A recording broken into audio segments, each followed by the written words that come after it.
नमस्कार. लोकसत्ता आरोग्यवान भव या वेब संवादामध्ये तुम्हा सगळ्यांचं मनापासून स्वागत. आज आपल्या या वेब संवादासाठी अ, आरोग्य क्षेत्रातल्या अतिशय ज्येष्ठ अशा डॉक्टर शशांक जोशी यांना आपण निमंत्रित केलेलं आहे. डॉक्टर जोशी हे विख्यात मधुमेह तज्ञ आहेत हे सगळ्यांना माहिती आहे. त्यांची डायबिटीज आणि लठ्ठपणा या दोन्ही विषयावरची अनेक पुस्तकं प्रकाशित झालेली आहेत. 2014 मध्ये त्यांना पद्मश्री हा सन्मानही प्राप्त झालेला आहे आणि सध्या सरकारच्या करोना कृती दलाचे ते सदस्य आहेत.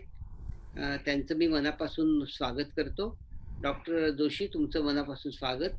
या वेब संवादामध्ये अ, लोकसत्ताचे संपादक श्री गिरीश कुबेर हे पण सहभागी झालेले आहेत. त्यांचंही मनापासून स्वागत. आजच्या सगळ्या वेब संवादाचा जो विषय आहे तो मधुमेहाचं आव्हान आणि करोनाचा काळ. तर या विषयावर लोकांच्या मनात खूप शंका असणं स्वाभाविक आहे. कारण मधुमेह आणि भारत यांचं फारच जवळचा संबंध आहे. इतर कशात भारत पुढं नसला, तरी मधुमेहाच्या रुग्णाच्या संख्येत मात्र भारताचा क्रमांक खूपच वरचा आहे, यात काही वाद नाही. त्यामुळे या सगळ्या मधुमेहींच्या मनात खूप नाना प्रकारच्या शंका आहेत. आजच्या या वेब संवादामध्ये महाराष्ट्र, देश आणि जगातील अनेक वाचक सहभागी झालेले आहेत. त्यांना आत्तापर्यंत वेगवेगळ्या प्रकारचे सल्ले मिळालेलेच आहेत. ते सल्ले घेतही असतील. पण तुमच्यासारख्या ज्येष्ठांकडून त्यांना अजून काही त्यात जर व्हॅल्यू ॲडिशन झाली तर हवी आहे. म्हणून खरं हा वेब संवादाचा कार्यक्रम आपण आयोजित केला. मी तुम्हाला अशी विनंती करतो, की सुरुवातीला तुम्ही मधुमेहाचे प्रकार, मधुमेहाबद्दलची माहिती आणि मधुमेह आणि करोना या विषयावर काही सुरुवातीला अ, थोडं सांगितलंत, मग आपल्याला नंतर प्रश्नोत्तरांना सुरुवात करता येईल. डॉक्टर जोशी. तर पहिलं प्रथम मी लोकसत्तेचं त्यांचे जे एडिटर आहेत गिरीश कुबेर यांचं, मुकुंद संगोराम आणि पूर्ण लोकसत्तेच्या टीमचं आभार मानतो की मला एक तुम्ही संधी दिली सगळ्यांशी बोलण्यासाठी. आणि आपण सगळे आता लॉक्ड इन आहोत घरी. आणि आपण सगळेजणं एक स्टेप परत घेतलेली आहे. आणि कारण आपल्याला एक स्प्रेड स्लो करायचा आहे.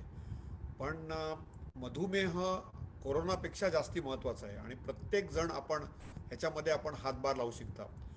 आत्ता सध्या जी आमची जागतिक डायबिटीस फेडरेशन आहे त्याचा साऊथ ईस्ट एशियाचा मी चेअरमन आहे. आणि आमचा एक ध्येय आहे की पूर्ण जगामध्ये living in a world without diabetes हे आमचं विजन आहे. आणि आम्हाला डायबिटीसचे जे केअर आहे, प्रिव्हेन्शन आहे, क्युअर आहे, ही आमची मिशन आहे आंतरराष्ट्रीय डायबिटीस संघटनेचा, ज्याचा मी आता साऊथ ईस्ट एशियाचा अध्यक्ष आहे. आणि ते आमचं, आणि त्याच्यात सगळ्यात महत्त्वाची जी गोष्ट आहे की दर 7 सेकंदाला एक डायबिटीस रुग्णाची म्हणजे मरण होतं. आणि हे ॲक्च्युली टोबॅको आणि डायबिटीस इतके एकाच वेळेला एवढेच लोक जातात, म्हणजे एवढे लोक करोनाही जात नाहीत. आणि ही ह्या वर्षाची आमची थीम आहे. आणि मुकुंदांनी सांगितलं आत्ता की आपण खूप ठिकाणी राजधानी असतो किंवा वर्ल्ड लीडर असतो, तर मधुमेहामध्ये आपण नंबर 2 आहोत. 2011मध्ये आपला पहिला रँक चीनने घेतला. आणि आता आमचं असं ध्येय आहे की आपण जगातले डायबिटीस केअर कॅपिटल झालं पाहिजे. माझ्या मते डायबिटीस केअर आणि कोरोना क्युअर या दोन्ही गोष्टी आपल्याला भारतातूनच मिळतील असं माझं ठाम मत आहे. आणि आपण खूप भारतातून गोष्टी करू शकतो. आता भारतात काय आहे की क्राऊडिंग आणि ओव्हर क्राऊडिंग हे खूप कॉमन आहे. आणि सध्या तरी भारतामध्ये एक 77 मिलियन डायबेटिक रुग्ण आहेत आणि तितकेच प्री डायबेटिक रुग्ण आहेत. आणि डायबिटीसचे वेगवेगळे प्रकार असतात. तर मी आता थोडी संक्षिप्त माहिती देणार आहे की मधुमेह म्हणजे काय आणि त्याचं आपण कसा उपचार करू शकतो, आणि मग कोरोना म्हणजे काय आणि त्याच्याबद्दल काय काळजी घेतली पाहिजे. कोरोनाचं तर तुम्हाला खूप जास्ती माहिती आहे सगळ्यां थ्रू. आणि लोकसत्तेनी, इंडियन एक्सप्रेसनी पण खूप चांगलं काम केलेलं आहे सगळ्यांना मार्गदर्शन करण्यामध्ये. पण काय जातं की कोरोनाच्या पाठी लागून मधुमेहामुळे लोक जाऊ नयेत, आणि मधुमेहावरती आपण नियंत्रण ठेवणं हे फार महत्त्वाचं आहे. आणि तितकंच महत्त्वाचं आहे तर काय आहे की आपल्या शरीरामध्ये स्वादुपिंड असतं. स्वादुपिंडातून इन्सुलिन तयार होतं आणि इन्सुलिनचं जे काम असतं, इन्सुलिन ही पेप्टाईड आहे म्हणजे प्रोटीनचं सत्व आहे.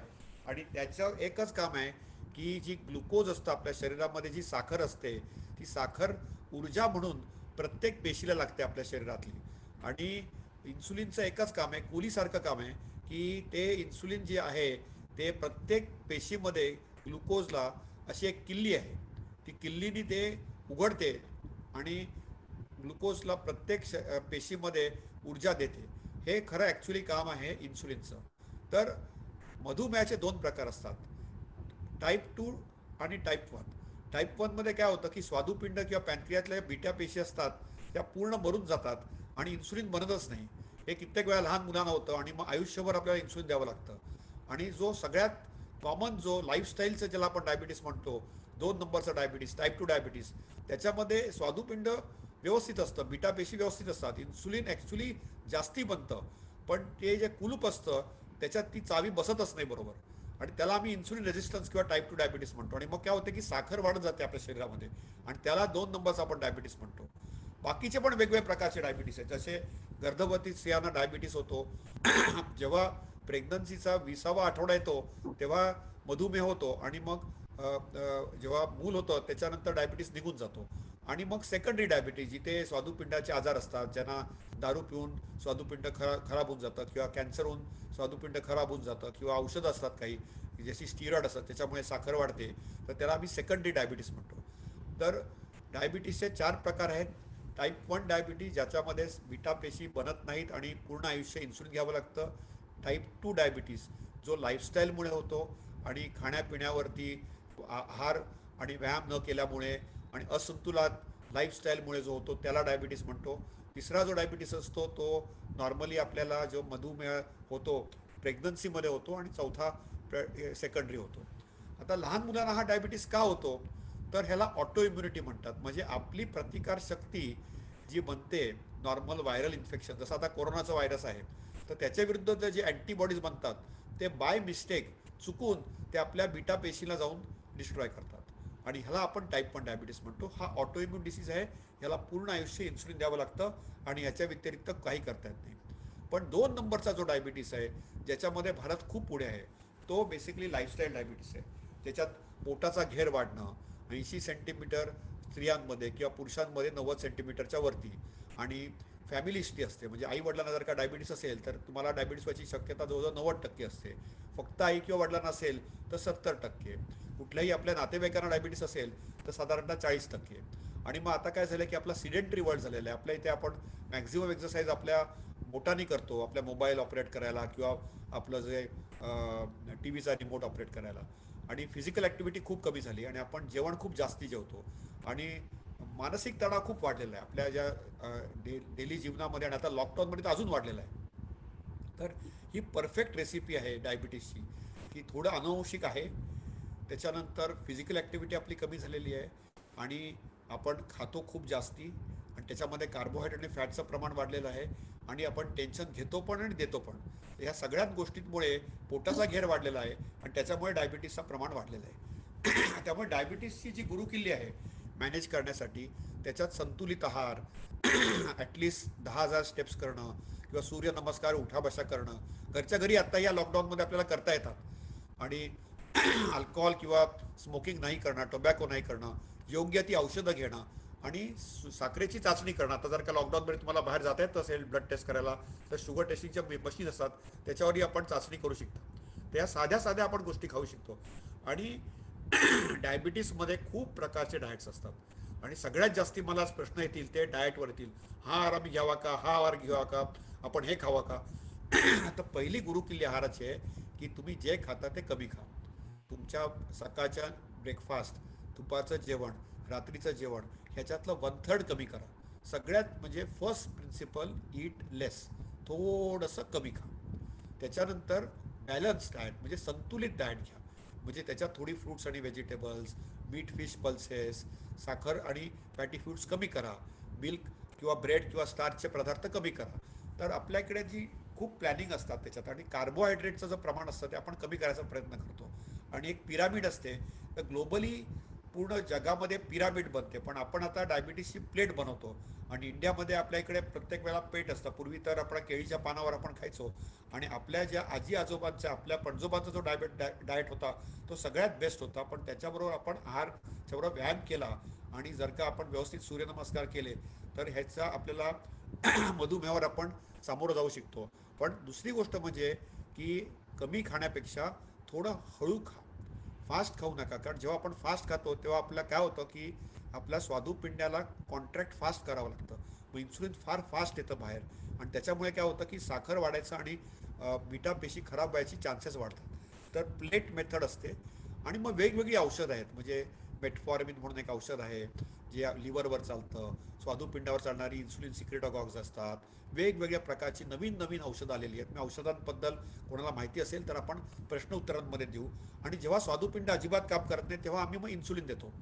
तर बघा, ज्यांना डायबिटीस नसतो, जे हेल्दी असतात, त्यांच्यामध्ये प्रॉपर बॅलन्स असतो. ज्यांना एक नंबरचा डायबिटीस असतो त्यांना पूर्ण आयुष्य आपल्याला इन्सुलिन द्यावं लागतं. आणि ज्यांना दोन नंबरचा डायबिटीस असतो त्यांच्यात इन्सुलिन खूप कमी असतं किंवा खूप जास्ती असतं, पण ते काम नाही करत बरोबर. पुढच्या वर्षी आपण 100 वर्ष इन्सुलिनला सेलिब्रेट करणार आहोत. पण 100 वर्षापूर्वी पण मधुमेह होता. ॲक्च्युली आपले जे सगळे आहारचे प्रकार आहेत ते सुश्रुत संहितेमध्ये आणि चरक संहितेमध्ये लिहिलेले आहेत. आणि मधुमेहावरती बेस्ट उपचार ॲक्च्युली तेव्हा लिहिला होता. तेव्हा काय लिहिलं होतं की कमी खा, हळू खा, वेळेवर खा आणि त्याच्याबरोबर व्यायाम करा. ह्या एवढ्या साध्या जर का आपण गोष्टी केल्या आणि योग केलं तर मधुमेहावर आपण नियंत्रण ठेवू शकतो. मला खूप वेगवेगळ्या लोकांचे डाएट आहेत.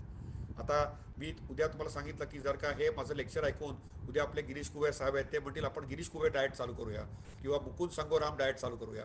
तर ह्याच्यात काही नाही आहे. ह्याच्यात फक्त आहे की 3-4 बेसिक प्रिन्सिपल्स आहेत. खूप मोठे मोठे लोक आता ह्याच्यावर संशोधन करतायत. आणि इनफॅक्ट ह्या डाएट्समुळे आपण डायबिटीस रिव्हर्स पण करू शकतो. जर का आपण वेळेवर खाल्लं, कमी खाल्लं, त्याच्यामध्ये थोडीशी मॉडिफिकेशन केलं आणि थोडं डिसिप्लिन असेल तर आपण डायबिटीस रिव्हर्स करू शकतो. इनफॅक्ट कित्येक लोकांनी याच्यावर एक्सपेरिमेंट केलेत. 20 वर्षापूर्वी आम्ही शोधनिबंध लिहिलेले आहेत की जर का आपण प्रॉपर डाएट केला आणि डायबिटीस 10 वर्षाचा कमी आयुचा असेल, म्हणजे ड्युरेशन ऑफ डायबिटीस 10 वर्षाचा कमी असेल, तर डायबिटीस कित्येक वेळेला आपल्याला रिव्हर्स करता येतो. पण कित्येक वेळेला आपल्या इथे लोक उशिरा येतात आणि कॉम्प्लिकेशन्स घेतात. तर डायबिटीसमध्ये काय होते, जेव्हा साखर वाढते तेव्हा आपल्या शरीराच्या ब्लड वेसल्सला ती चिकटते आणि मग आपल्याला हार्ट अटॅक होतो, ब्रेन स्ट्रोक होतो, किडनी खराब होते, डोळे खराब होतात आणि मग इन्सुलिन द्यावं लागतं. लो शुगर अटॅकला खूप लोक घाबरतात. तर लो शुगर अटॅकला घाबरला नको. त्याच्यावर आपण नंतर प्रश्न उत्तरात आपण डिस्कशन करू शकतो. आणि फीट असतात. आता काय असतात की आपल्या पाय पाय नेहमी अतिशय मधुमेह लोकांनी प्रत्येक वेळेला मिररमध्ये बघावे आणि त्याच्यामुळे पाय साफ ठेवणे हे फार महत्त्वाचं आहे. आता उन्हाळा आहे आणि आपल्या पायांची काळजी घेणे आणि डूज आणि डोंट जे असतात ते फूट केअर फार महत्त्वाचं आहे डायबेटिक पेशंट्सनी करणं. आता मी थोडा गिअर स्विच करणार आहे कारण आपल्याला आज कोरोनाबद्दल पण माहिती आहे. आता कोरोनाचे जे रुग्ण असतात, कोरोना हा नवीन व्हायरस आहे, हा RNA बीटा व्हायरस आहे. आणि ह्याच्यामध्ये काय झालेलं आहे की जे सिनियर सिटीजन्स आहेत, वय वर्ष 50 किंवा 60च्या वरती, ज्यांना मधुमेह आहे, ब्लड प्रेशर आहे, हार्टचा विकार आहे, लंगचा विकार आहे किंवा ज्यांची प्रतिकारशक्ती कमी आहे, तर ह्या लोकांची डेथ होते किंवा मॉर्टॅलिटी होते. तर कोरोना आणि डायबिटीसचं काय समीकरण आहे? तर डायबिटीसमध्ये नॉर्मली प्रतिकारशक्ती कमी होते. आपण जर का साखर कंट्रोलमध्ये नाही ठेवली, आपली फास्टिंग साखर 120च्या खाली किंवा 110च्या खाली नाही केली, दुपारी जेवल्यानंतरची साखर 140च्या खाली नाही केली किंवा 3 महिन्याची ॲव्हरेज शुगर 7%च्या खाली नाही ठेवली, तर मग काय होतं की आपली प्रतिकारशक्ती कमी होते. आणि प्रतिकारशक्ती कमी झाली की मग व्हायरल अटॅक्स जास्ती होतात. म्हणजे आपल्याला कुठलेही व्हायरस, आता डायबिटीसमध्ये काय होतं की लघवीचं इन्फेक्शन होऊ शकतं, फंगसचं इन्फेक्शन होऊ शकतं, TB होऊ शकतो, तसाही कोरोनाही होऊ शकतो. तर जेव्हा आपली प्रतिकारशक्ती वीक होते तेव्हा आपल्याला असे व्हायरस अटॅक्स होऊ शकतात. कोरोना हा व्हायरस नवीन व्हायरस आहे. ह्या दशकातला हा तिसरा व्हायरल अटॅक आलेला आहे आपल्यावरती. पहिला आला होता सार्स, दुसरा आला होता मिडल ईस्ट रेस्पिरेटरी व्हायरस. आणि हा व्हायरस जो आहे हा फुटबॉलसारखा व्हायरस आहे, पण त्याच्यावर स्पाइक्स आहेत. म्हणजे साधा फुटबॉल जर का बघितला तर त्याच्यावरती स्पाइक प्रोटीन्स असतात आणि ती स्पाइक प्रोटीन जाऊन चिकटतात आपल्या लंग्समध्ये, म्हणजे फुफ्फुसामध्ये चिकटतात. आपले जे एअर बॅग असते शरीरामध्ये, जे आपले लंग्स असतात ज्याने आपण श्वास घेतो, तर त्याच्यात जाऊन ते चिकटतात. आणि ते जे चिकटतात त्याच्यात एक रिसेप्टर असतो, एस रिसेप्टर, आणि त्या एस रिसेप्टरला चिकटतात आणि सगळ्यांना ती हानी करत नाहीत. फक्त जे सिनियर सिटीजन असतात किंवा ब्लड प्रेशरचे पेशंट असतात किंवा ज्यांना मधुमेह असतो, ज्यांना हार्ट डिसीज असतो किंवा ज्यांना लंगचा डिसीज असतो, त्याच्यामध्ये जाऊन ते लंगमध्ये आपले जे फुफ्फुस असतं किंवा एअर बॅग असते किंवा ॲल्व्हिओला म्हणतो आम्ही त्यांना, त्याच्यात एक्सप्लोजन होतं, सायटोकाईन एक्सप्लोजन किंवा इम्युनॉलॉजिकल एक्सप्लोजन. आणि हा जो कोरोना व्हायरस असतो हे सगळ्यांना माहिती आहे की मी आता जेव्हा बोलतोय तर बोलताना पण स्प्रेड होऊ शकतो. पहिलं सगळ्यांना वाटत होतं की हा एअरबोर्न नाही आहे, पण रेस्पिरेटरी ड्रॉपलेट्स म्हणजे स्मिकिंग, सलायवा, नंतर कॉफ, स्नीझिंग आणि जे ड्रॉपलेट्स वेगवेगळ्या जागेवर पडतात त्याच्यातून तो स्प्रेड होतो. म्हणून आपल्याला डिस्टन्सिंग, आपण हे सोशल वर्ड मला आवडत नाही, फिजिकल डिस्टन्सिंग 2 मीटर किंवा 6 फूट हे फार महत्त्वाचं असतो. हा सगळ्यात कंटेजियस व्हायरस अजिबात नाही आहे. इनफॅक्ट सगळ्यात कंटेजियस व्हायरस आहे तो मिझल्स आहे. त्याच्यानंतर स्मॉलपॉक्स, पोलिओवर तर आपण मात केलेली आहे भारताने, आणि कोरोनावरती पण पहिली मात भारतच करेल. आणि याच्यावर माझा ठाम विश्वास आहे. HIV, सार्स, इन्फ्लुएन्झा, इबोला हे वेगवेगळे व्हायरस आहेत. तर आपण आज घरी का बसलोय? आपण घरी बसलोय कारण आपला जो कोरोनाचा R0 आहे तो 2 ते 3 आहे. हा आपल्याला 1च्या खाली आणायचा आहे. आणि म्हणून आपण पंतप्रधानांना आणि आपल्या चीफ मिनिस्टरना सपोर्ट करतोय. आणि याच्यामध्ये खूप मोठा हातभार आहे लोकसत्तेचा पण, की आपण सगळ्यांना जागृत करतोय की आपण घरी बसून आपला R0 1च्या खाली आणायचा प्रयत्न करतोय. तर हा सगळ्यात डेडली व्हायरस नाही. इनफॅक्ट इबोला किंवा बर्ड फ्लू किंवा सार्स किंवा स्वाईन फ्लू ह्याच्यामध्ये 10 ते 30% लोकांची डेथ होत होती. आणि हा सगळ्यात फास्ट पण व्हायरस नाही आहे. चिकन पॉक्स, मिझल त्याच्याहून फास्ट आहे, पण याच्यात अजूनही 4% मॉर्टॅलिटी आहे. आणि जर का ताप असेल, खोकला, ड्राय खोकला किंवा दम लागत असेल किंवा खूप थकवा येत असेल किंवा मसल पेन असेल तर कोविडची शक्यता असू शकते. आणि नॉर्मली त्याचा 14 दिवस हे आहे, आपण चाचणी करावी. आणि आता डायबिटीस असेल किंवा वय वर्ष जास्ती असेल, 50च्या वरती असेल तर जास्ती काळजी घ्यावी, एवढीच फक्त आमची इच्छा आहे. आणि हा आजार कंट्रोल करू शकतो आपण ऑक्सिजन देऊन, साध्या औषधं देऊन ह्याच्यावरती आपण कंट्रोल करू शकतो. हे जे मी चित्र दाखवते तुम्हाला ह्याच्यात इम्युनॉलॉजिकल डॅमेज होतं, म्हणजे लंगमध्ये एक्सप्लोजन होतं. आणि त्याच्यामुळे सगळ्यांनाच व्हेंटिलेटर लागेल असं नाही आहे. पण एक फार महत्त्वाची कडी आहे की कोरोनावर मात करण्यासाठी हळू खा, वेळेवर खा आणि करेक्ट खा. पूर्ण बॅलन्स म्हणजे संतुलित आहार हे फार फार महत्त्वाचं आहे. आणि प्रोटीनची संख्या मधुमेहासाठी पण आणि कोरोनासाठी पण खूप महत्त्वाची आहे, कारण मसल मास बिल्ड होतं, प्रतिकारशक्ती बिल्ड होते, नायट्रोजन बॅलन्स पॉझिटिव्ह होतो आणि रिकव्हरी फास्ट होते. त्याच्यामुळे प्रोटीन पदार्थ खाणं महत्त्वाचं आहे. पण तितकाच महत्त्वाचं आहे एक्झरसाईज, म्हणजे 10,000 स्टेप्स किंवा ॲटलिस्ट उठा बशा काढणं हे महत्त्वाचं आहे. ॲटलिस्ट 8 तास झोपणं महत्त्वाचं आहे. आणि ॲटलिस्ट 2 लिटर पाणी, जर का तुम्हाला तुमच्या तज्ज्ञांनी सांगितलं नसेल की पाणी कमी प्या, तर त्यांचे सोडून, म्हणजे रुग्ण सोडून बाकी लोकांनी ॲटलिस्ट 2 तास 2 लिटर पाणी पिणं महत्त्वाचं आहे. 8 तास झोपणं महत्त्वाचं आहे. आणि पॉझिटिव्ह राहा, हसत खेळत राहा, टेन्शन देऊ पण नका, घेऊ पण नका, आरामात राहा. कारण हा तुम्हाला एक ऑपॉर्च्युनिटी मिळालेली आहे. साधी प्रिकॉशन तुम्हाला सगळ्यांना माहिती आहेत की हा व्हायरस सोपा आहे, पण मास्किंग फार महत्त्वाचं आहे आपल्याला. आणि डोळे, कान, नाक ह्यांना आपल्याला प्रोटेक्ट करायचं आहे. साध्या साबणाने हा व्हायरस मरून जातो. आणि सॅनिटायझर असेल तर जास्ती फायदा होतो. आणि सगळ्यांना काय हे मोठे मोठे असे गाऊन जे आम्हाला घालायला लागतात ते तुम्हाला घालायची गरज नसते. पण मास्क घालताना साध्या ज्या WHO ने प्रिकॉशन दिलेल्या आहेत त्या आम्हाला आता मॅन्डेटरी केलं की आम्ही कुठेही बोललो तर मास्किंगबद्दल बोला, असं आम्हाला वर्ल्ड हेल्थ ऑर्गनायझेशनने सांगितलेलं आहे. की आपल्याला जेव्हा मास्क सगळ्यांनी घालावा, कारण आपल्याला आणि दुसऱ्यांना मास्क घालताना खूप पहिली गोष्ट म्हणजे हात धुवा. आणि हात धुण्यासाठी साबण नसेल तर ॲटलिस्ट एक सॅनिटायझर वापरा. त्याच्यानंतर पूर्ण तोंड आणि नोज मास्कनी कव्हर करा, गॅप ठेवू नका त्याच्यामध्ये, गॅपनी कधी कधी त्रास होतो. पण सफोकेशनही झालं नाही पाहिजे. त्याच्यानंतर त्या मास्कला परत परत हात लावू नका. आणि जर का लावला हात तर लगेच परत हात धुवा तुम्ही. त्याच्यानंतर मास्क जर का सोक झाला, कधी कधी काय होतं की तो मास्क ओला होतो, तर मग तो मास्क तुम्हाला प्रॉपर पद्धतीने डिस्पोज ऑफ करावा लागतो आणि त्याच्यानंतर परत हात धुवा. हे फार महत्त्वाचं आहे. लास्ट माझा जो पॉईंट आहे, आणि त्याच्यानंतर मी जेवढे तुम्हाला प्रश्न आहेत ते सगळे प्रश्नांची उत्तरं देईन. की आपल्याला जी गुरुकिल्ली आहे कोरोनावरती मात करायला किंवा मधुमेहात मात करायला, ही सगळी लाईफस्टाईलमध्ये. तर जर का आपण प्रॉपर संतुलित आहार केला आणि व्यायाम केला आणि हसत खेळत राहिलो तर खूप फरक पडेल. हळू खा, हळू खा, कमी खा, वेळेवर खा. सगळ्यात मोठं जे आपलं जेवण असलं पाहिजे ते सकाळचं असलं पाहिजे. कमी रात्री खा, म्हणजे स्थूलपणा कमी राहतो. त्याच्यानंतर योग्य त्या गोष्टी खा.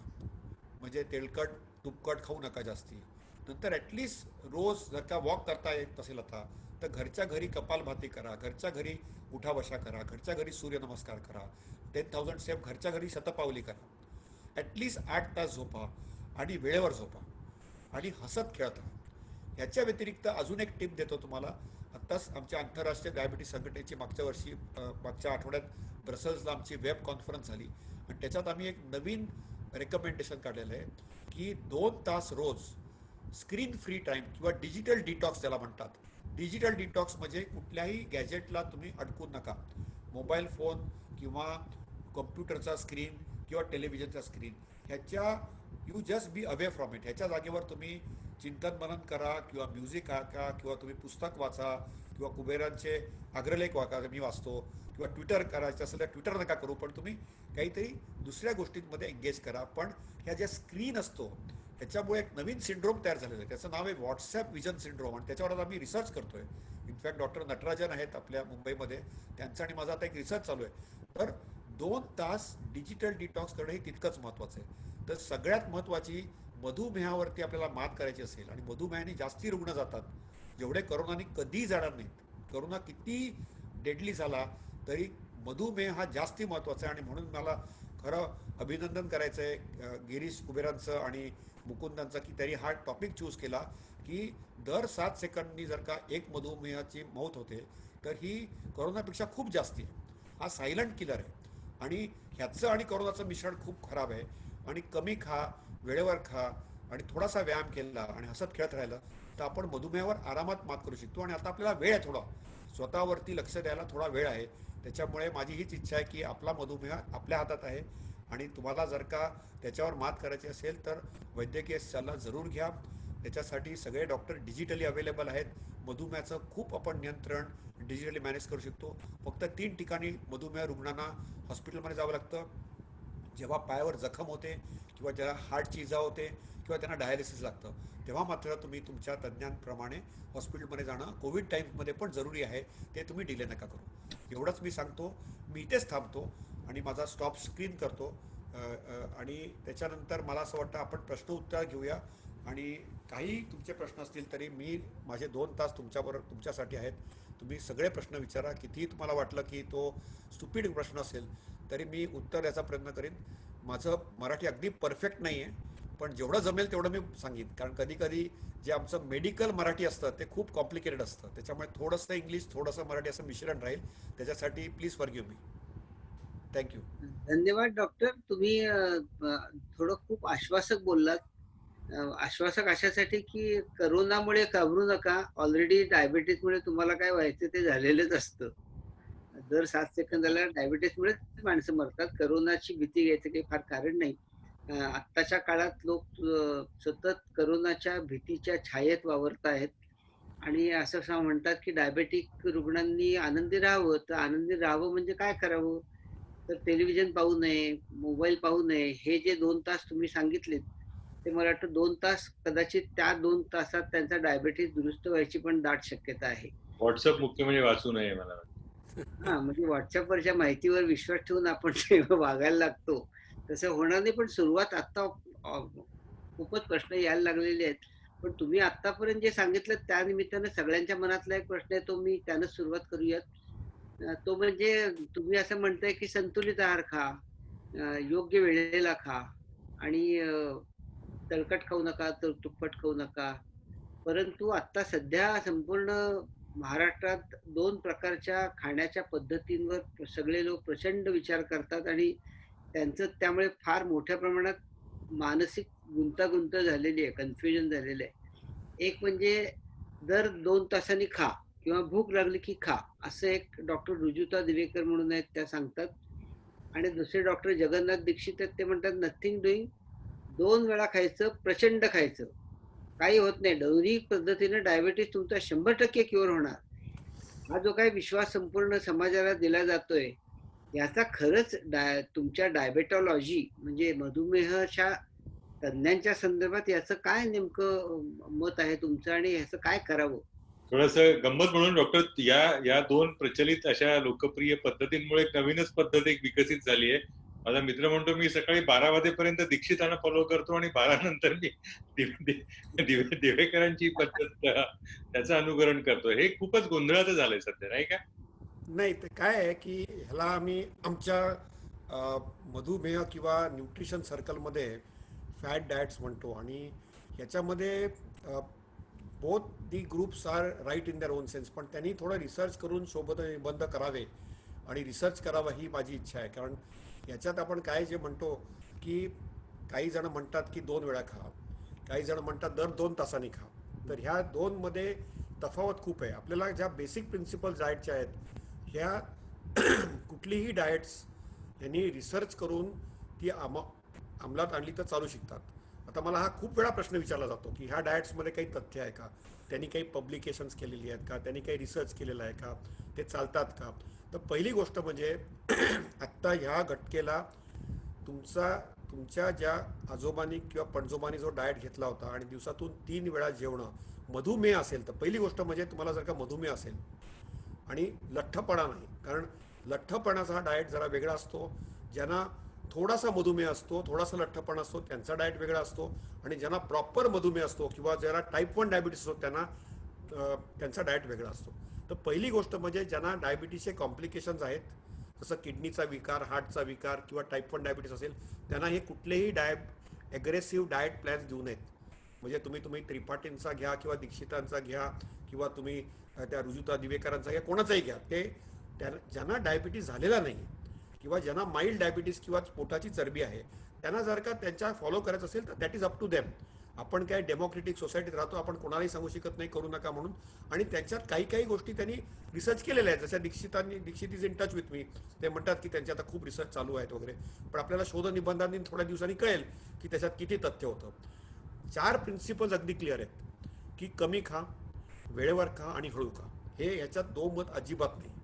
आणि हे research publish beyond reasonable doubt आहे. म्हणजे याच्यात कसं असतं, आमच्यात लेवल ऑफ एव्हिडन्स असतात की level A evidence, level B evidence आणि something which is under experiment. So right नाव ह्या तुम्ही ज्या मुकुंद साहेब म्हणाला ना की ह्या ज्या डाएट पद्धती आहेत 2 तासांनी किंवा 2 वेळा खाणं, ह्या अंडर इन्व्हेस्टिगेशन आहेत. आणि ह्या आपण कसं म्हणतो की कुठली गोष्ट एस्टॅब्लिश व्हायला इन्व्हेस्टिगेशन लागतात. तर right now it is under investigation आणि खूप काही लोक हे फॉलो करतायत.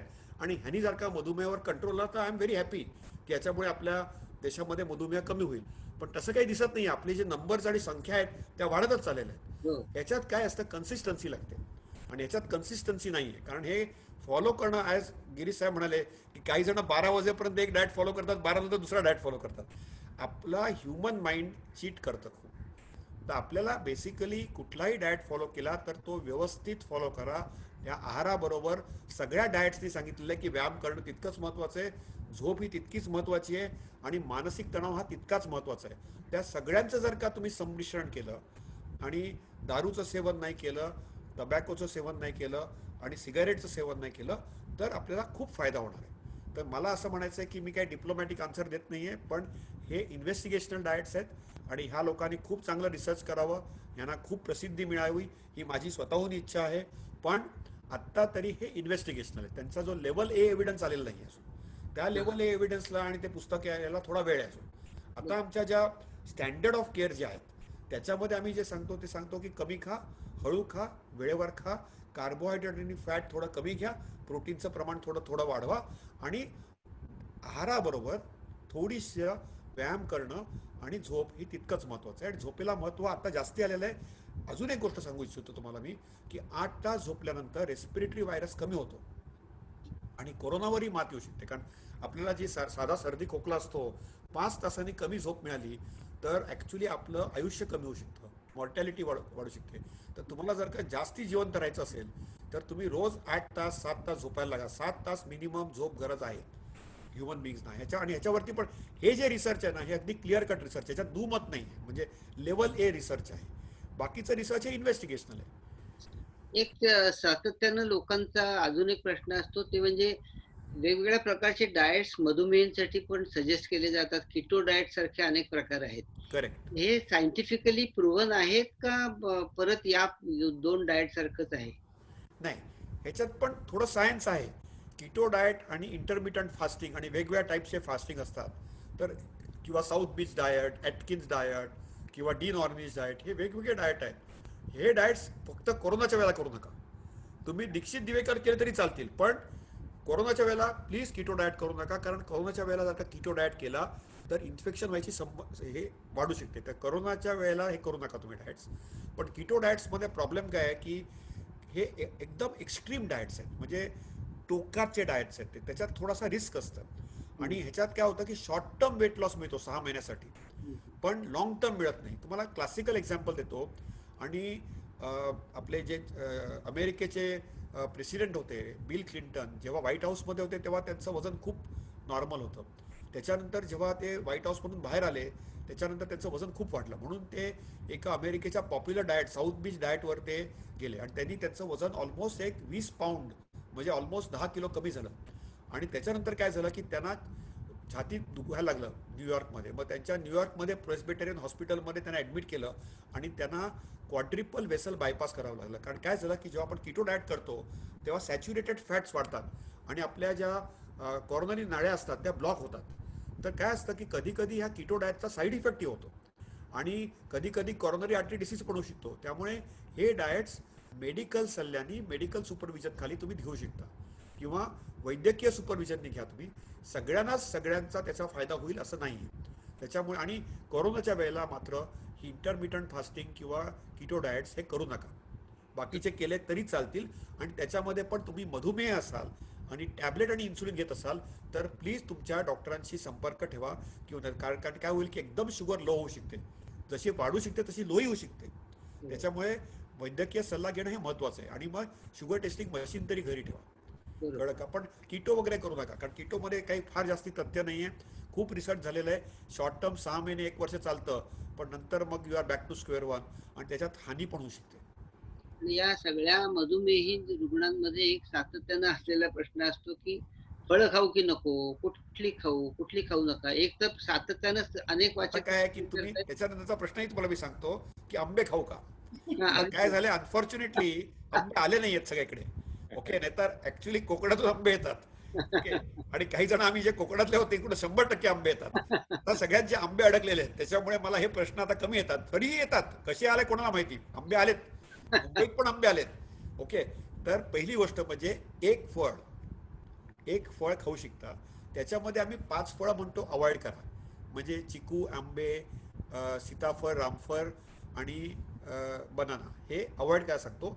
पण एक फळ रोज खाऊ शकतो आपण. ओके, असं नाही आहे की नाही खावा म्हणून. अगदी मला खूप पाठी लागतात पेशंट्स की मला ॲटलिस्ट आंब्याची 2 सत्कार खाऊ देत.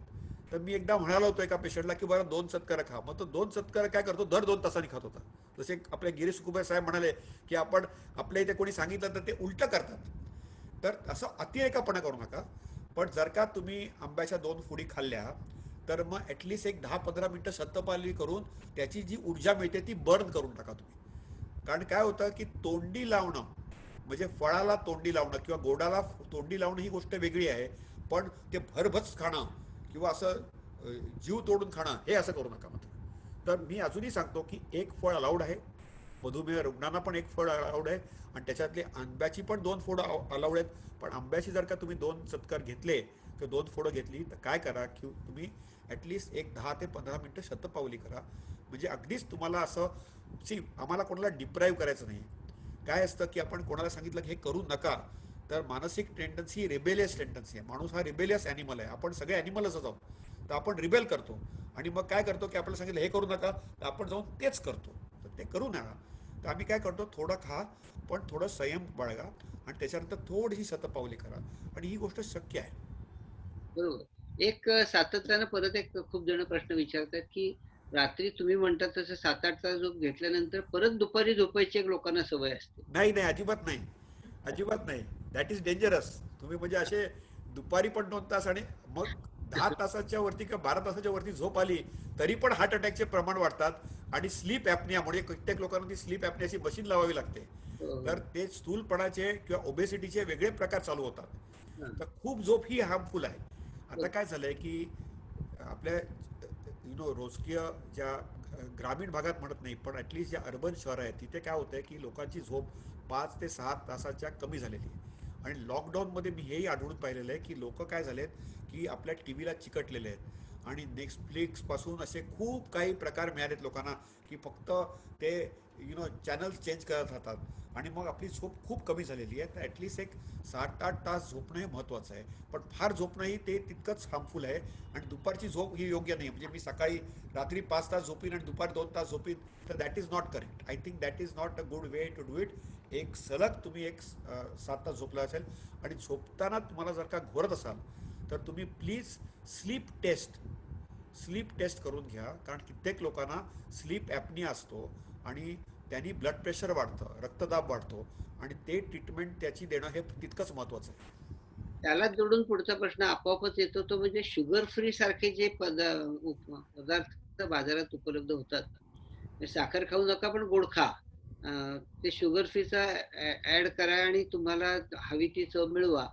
तर याचा खरंच मधुमेहावर काही विपरीत परिणाम होण्याची शक्यता असते का? आता काय असतं की आता सगळ्या आपण महाराष्ट्रामध्ये सगळ्यांना दुपारचा चहा किंवा सकाळचा चहा लागतोच. तर त्या चहामध्ये साखर घालण्याच्या जागेवर जर का आपण शुगर फ्री घातलं किंवा जे आर्टिफिशियल स्वीटनर म्हणतो ते घातलं तर काही हरकत नसतात. Up to 8 to 10 sweeteners are allowed also by FDA.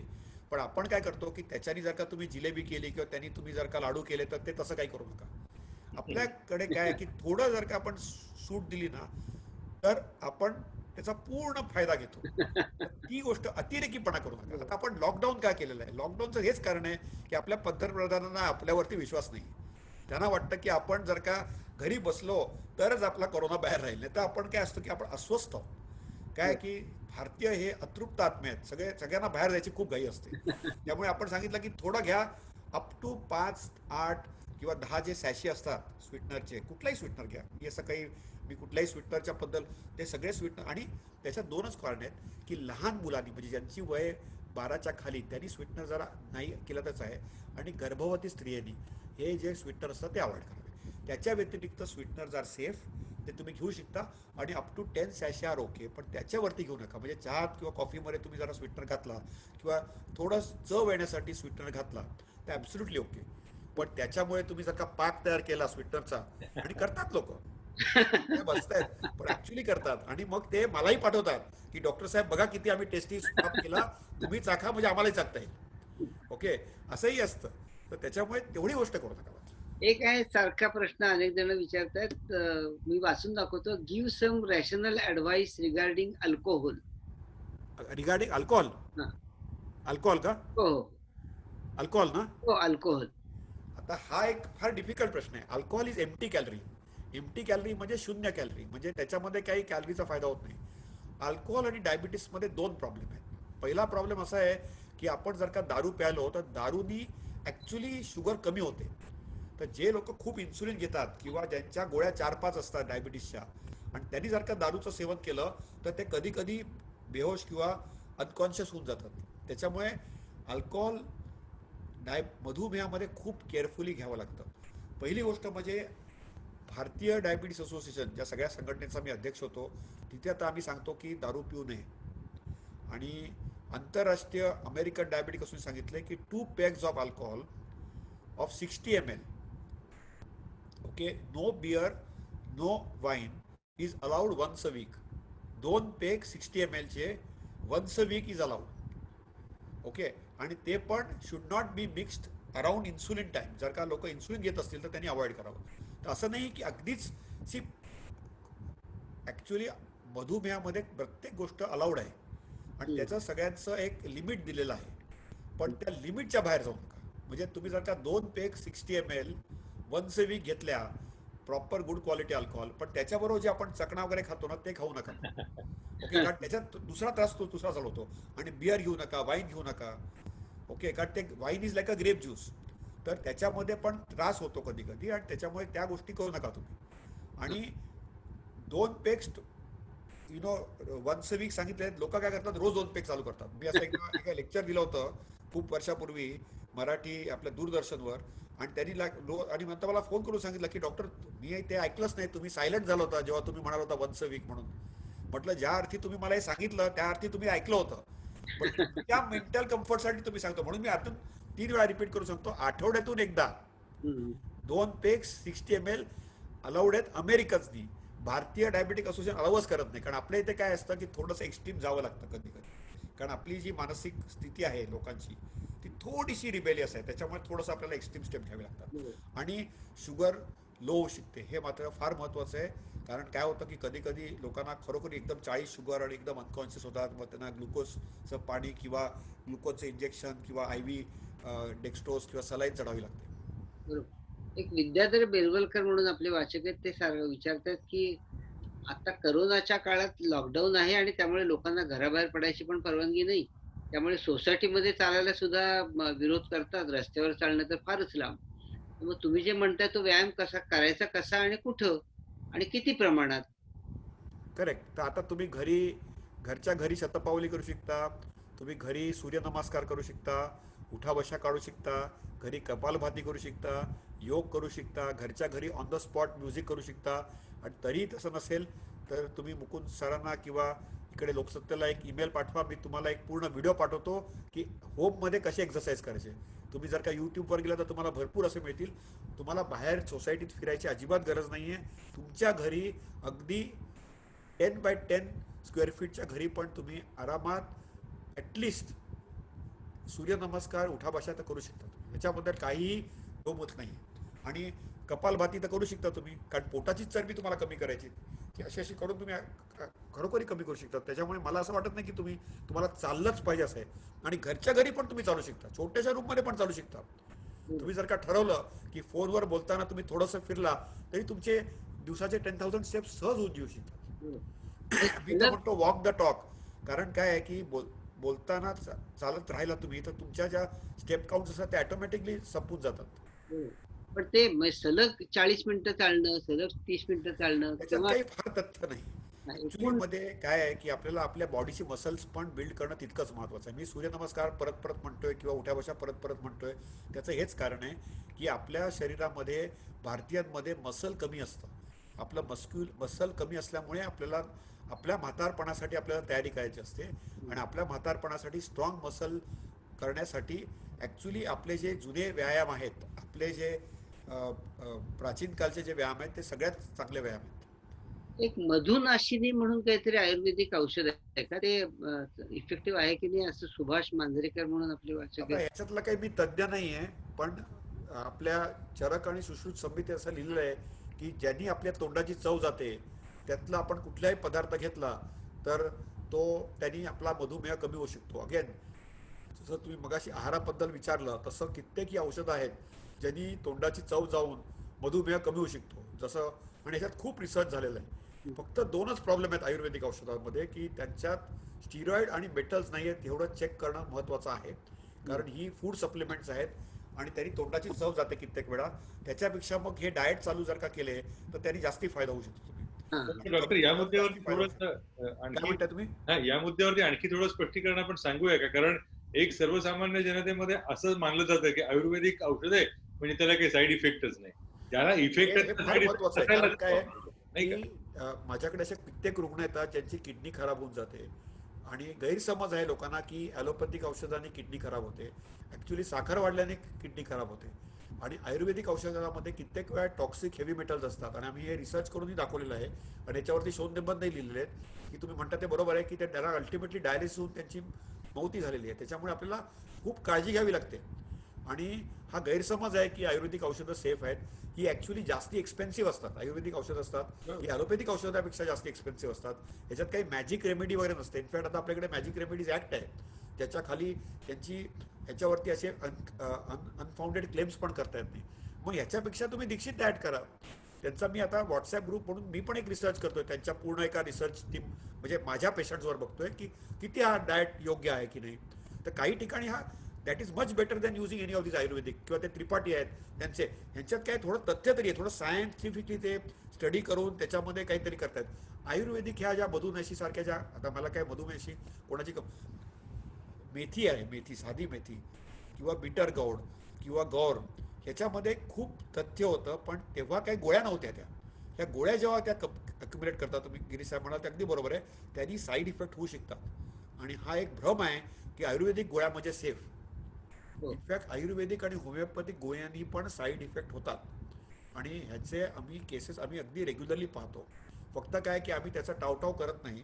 आम्ही रिसर्च निबंध कुठल्या तरी जर्नलमध्ये छापतो आणि वॉर्न करतो लोकांना की अशा गोष्टी करू नका. पर्टिक्युलरली प्री डायबिटीज, ज्यांना डायबिटीज नसेल किंवा स्थूलपणा असेल, त्यांनी कधी कधी ह्या गोष्टी वापरल्या तर काही जास्ती त्याचा तोटा होत नाही. पण ज्यांना प्रॉपर मधुमेह आहे त्यांनी प्लीज ह्या गोष्टी ॲड करू नयेत. विष्णू विस्पुते म्हणून आपले वाचक आहेत, ते तुमचं आता आपल्या या संवादामध्ये सहभागी झाले. ते असं म्हणाले, की कमी जेवायला सांगितलं तुम्ही हे खरं आहे, पण पोटाची भूक कशी शमवायची? एकदा भूक लागली, की पोटभर जेवल्याशिवाय बरं वाटतच नाही. हा खूप चांगला प्रश्न आहे की एकदा आपल्याला भूक लागली की भूक मागणं हे फार महत्त्वाचं आहे. आणि जे 2 अवरली डाएट पॅटर्नवाले लोक आहेत त्यांचा हाच एक कॉन्सेप्ट आहे की दर 2 तासांनी आपण खाल्लं तर आपण भुकेवर नियंत्रण करतो. आणि आपले दीक्षित म्हणतात की नाही, आपल्याला मात केलीच पाहिजे मेंटली, त्याच्यामुळे आपण ॲटलिस्ट 10 तास उपाशी राहायला पाहिजे. तर हे दोन ऑपोजिट एंड्स आहेत. पण ह्या गोष्टीसाठी जेव्हा आपल्याला खूप भूक लागते तेव्हा आपण लो कॅलरी पदार्थ, आमच्या मधुमेह शास्त्रामध्ये ह्यांना आम्ही फ्री फूड म्हणतो. फ्री म्हणजे फुकट जेवण. पण फुकट जेवण म्हणजे फ्री फूड म्हणजे त्याच्यात कॅलरी झिरो आहेत. म्हणजे काय, पाणी पिणे, निंबू पाणी पिणे, ताक पिणे, त्याच्यात कॅलरीज खूप कमी आहेत, किंवा कुरमुरे खाणे, ह्याला लो कॅलरी फूड्स म्हणतात. त्याला आम्ही नवीन टर्म दिलेली आहे फ्री फूड्स म्हणून. फ्री फूड्स म्हणजे these are not free foods, but these are foods ज्यांनी आपली जी भूक असते त्याच्यावर थोडंसं नियंत्रण येतो. आणि ह्याच्यात कित्येक वेळेला मेथीसारख्या ज्या गोष्टी आहेत त्यांनी भुकावर मात येते. त्याच्यामुळे मेथीचा जो आपल्या आयुर्वेदिक ह्याच्यात आता मी थोडंफार जुनं जे आपलं प्राचीन कालचं लिटरेचर आहे ते आता मी आंतरराष्ट्रीय डायबिटीस फेडरेशनमध्ये पण ते मानतात. तुम्ही जर का जगातलं जे सगळ्यात मोठं वर्ल्डमध्ये क्लिनिक आहे हार्वर्ड मेडिकल स्कूल जॉसलिनला, तिथे गेलात तर तिथे ॲक्च्युली पहिली जी पाटी आहे ती संस्कृतमध्ये चरक आणि सुश्रुत संहितेची आहे. आणि त्यांनी मधुमेह हे डिस्क्राईब केलेलं आहे. ही पहिली पाटी तुम्ही अमेरिकेत बघता. म्हणजे हे ॲक्च्युली आपल्याला खूप चांगली गोष्ट आहे की आपल्याला मधुमेहाचा सगळा अभ्यास त्यांनी केला होता. तर मी आता ते सगळे जुने ग्रंथ काढून मी त्याचा अभ्यास करतोय. त्याच्यात त्या सगळ्या गोष्टी अगदी व्यवस्थित लिहिलेल्या आहेत की कसं केलं पाहिजे, काय केलं पाहिजे. तर त्याच्यात ह्या फ्री फूड्सचा पण एक मेन्शन आहे. पण तरी ते फ्री फूड्स म्हटलेलं नाही. त्यांनी सांगितलेलं आहे की ज्यांनी आपल्या भुकेवरती मात होईल. हे संस्कृतमध्ये लिहिलं आहे, ते ट्रान्सलेशन मी वाचतोय आता सध्या. आणि त्याच्यात अगदी क्लिअरली लिहिलेलं आहे की तुम्ही पाणी जास्ती प्या, निंबू पाणी प्या, ताक घ्या, दही घ्या, किंवा तुम्ही कुरमुरे घ्या, किंवा कुठलाही जे असं पदार्थ घ्या ज्याच्यात तुम्ही जास्ती खाऊ शकता पण कॅलरी कमी राहतात, म्हणजे आपल्याला पोट भरल्यासारखं वाटेल.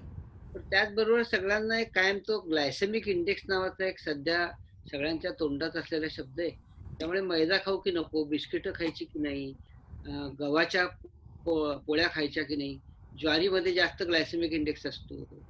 मग आम्ही भाकरी खात असू तर आम्ही काय करू? अशा अनेक आपल्या आता काय झालंय की रिसर्च खूप करतात. आपल्या इथे 2 युनिव्हर्सिटीज नव्या निर्माण झाल्यात, एक तर गुगल युनिव्हर्सिटी आणि दुसरी व्हॉट्सॲप युनिव्हर्सिटी. पण ग्लायसेमिक इंडेक्स हा एक जॅपनीज आणि त्याच्यानंतर एक कॅनेडियन सायंटिस्ट आहे डॉक्टर डेव्हिड जेनकन्स. डॉक्टर डेव्हिड जेनकन्स यांचं 99 वर्ष आहे. पुढच्या वर्षी will be 100 years old. Okay, I know him personally. त्यांनी हे डिस्कवर केलं होतं ग्लायसेमिक इंडेक्स. आणि ग्लायसेमिक इंडेक्स, इन्सुलिनिक इंडेक्स म्हणजे काय की आपण जेव्हा कुठलाही पदार्थ खाल्ला, म्हणजे आपण जर का एक ज्वारीची भाकरी खाल्ली, बाजरीची भाकरी खाल्ली, किंवा आपली साधी गव्हाची चपाती खाल्ली, तर त्यांनी साखर किती वाढेल हे त्याचा एक ग्राफ तयार केला. त्याला आम्ही ग्लायसेमिक इंडेक्स म्हणतो. हा रिसर्च टूल आहे. मग आता नंतर आपल्याला असं आढळून आलं की फक्त साखर किती वरती जाते हे महत्वाचं नाही आहे, स्वादुपिंडातून इन्सुलिन किती वरती जातं ते बघायला पाहिजे. त्याला आम्ही इन्सुलिनेमिक इंडेक्स म्हणतो. मग ते म्हणाले की त्याचं पण काही फायदा नाही आहे. त्यांनी साखर कमी किती होते, वाढल्यानंतर कमी किती होते, त्याला आम्ही म्हणतो ग्लायसेमिक लोड. तर आता नवीन जे डाएट शास्त्र आहे किंवा मधुमेह शास्त्र आहे त्याच्यामध्ये आम्ही टर्म वापरतो ग्लायसेमिक लोड. तर तुम्ही दुसरा प्रश्न विचारला की आपला जो आटा असतो, आपलं काय झालं आहे की आपण सिरियलाइज्ड इकॉनॉमी आहोत. तर भारतामध्ये आपण साऊथ इंडियामध्ये जास्ती भात खातो, किंवा जर आपल्या कोस्ट आहेत कुठेही बघा तुम्ही, ईस्ट इंडिया बघा किंवा वेस्टर्न इंडिया बघा, तिथे आपण भात जास्ती खातो. आणि जर का तुम्ही वरती गेला नॉर्थ इंडियामध्ये तर तिथे आपण गहू जास्ती खातो. तर दोन्ही गोष्टी कमी खा. आणि जेवढं आपण पॉलिश करू सिरियल्स तितकं त्याचं ॲक्च्युली रिअल व्हॅल्यू निघून जाते. आपल्याला होल ग्रेन खाणं हे जास्ती महत्त्वाचं असतं. तिसरी गोष्ट म्हणजे आपल्या पूर्ण भारतामध्ये ग्लुटन जे जे आपल्या गव्हामध्ये असतं त्याची एक ग्लुटन इन्सेन्सिटिव्हिटी म्हणून खूप वाढायला लागलेली आहे. तर कित्येक वेळेला काही पेशंटमध्ये ग्लुटनसाठी आम्ही टेस्ट करतो आणि त्यांना ती ग्लुटन सेन्सिटिव्हिटी असेल तर आम्ही ते काढून टाकतो. पण भाकरी खा किंवा गहू खा किंवा बाजरी खा, कमी खा. 2 चपात्या, 1 भाकरी इज गुड इनफ. त्याच्याहून जास्ती खाऊ नका तुम्ही. ह्याच्यामध्ये सगळ्यांचा ग्लायसेमिक इंडेक्स प्रत्येक वेळा तोचाच असेल असं नाही आहे, त्याच्यात थोडा फरक पडतो. पण नाचणी ह्याच्यात थोडा ग्लायसेमिक इंडेक्स कमी असतो. बाजरी ज्वारीमध्ये कम्पेअर टू गहू थोडा कमी असतो. गव्हाचा फ्लोअर जर का जास्ती बारीक असेल, पीठ जर का जास्ती फाईन असेल तर ग्लायसेमिक इंडेक्स जास्ती असतो. जितकं जाड जे पीठ असतं, जितकं जाड पीठ तितका ग्लायसेमिक इंडेक्स कमी असतो. त्याच्यामुळे हे थोडंसं शास्त्राने आम्ही फाइंड आउट केलेलं आहे. पण त्याच्यामुळे तुमची साखर कंट्रोलच होईल असं कमी सांगणं बरोबर नाही आहे.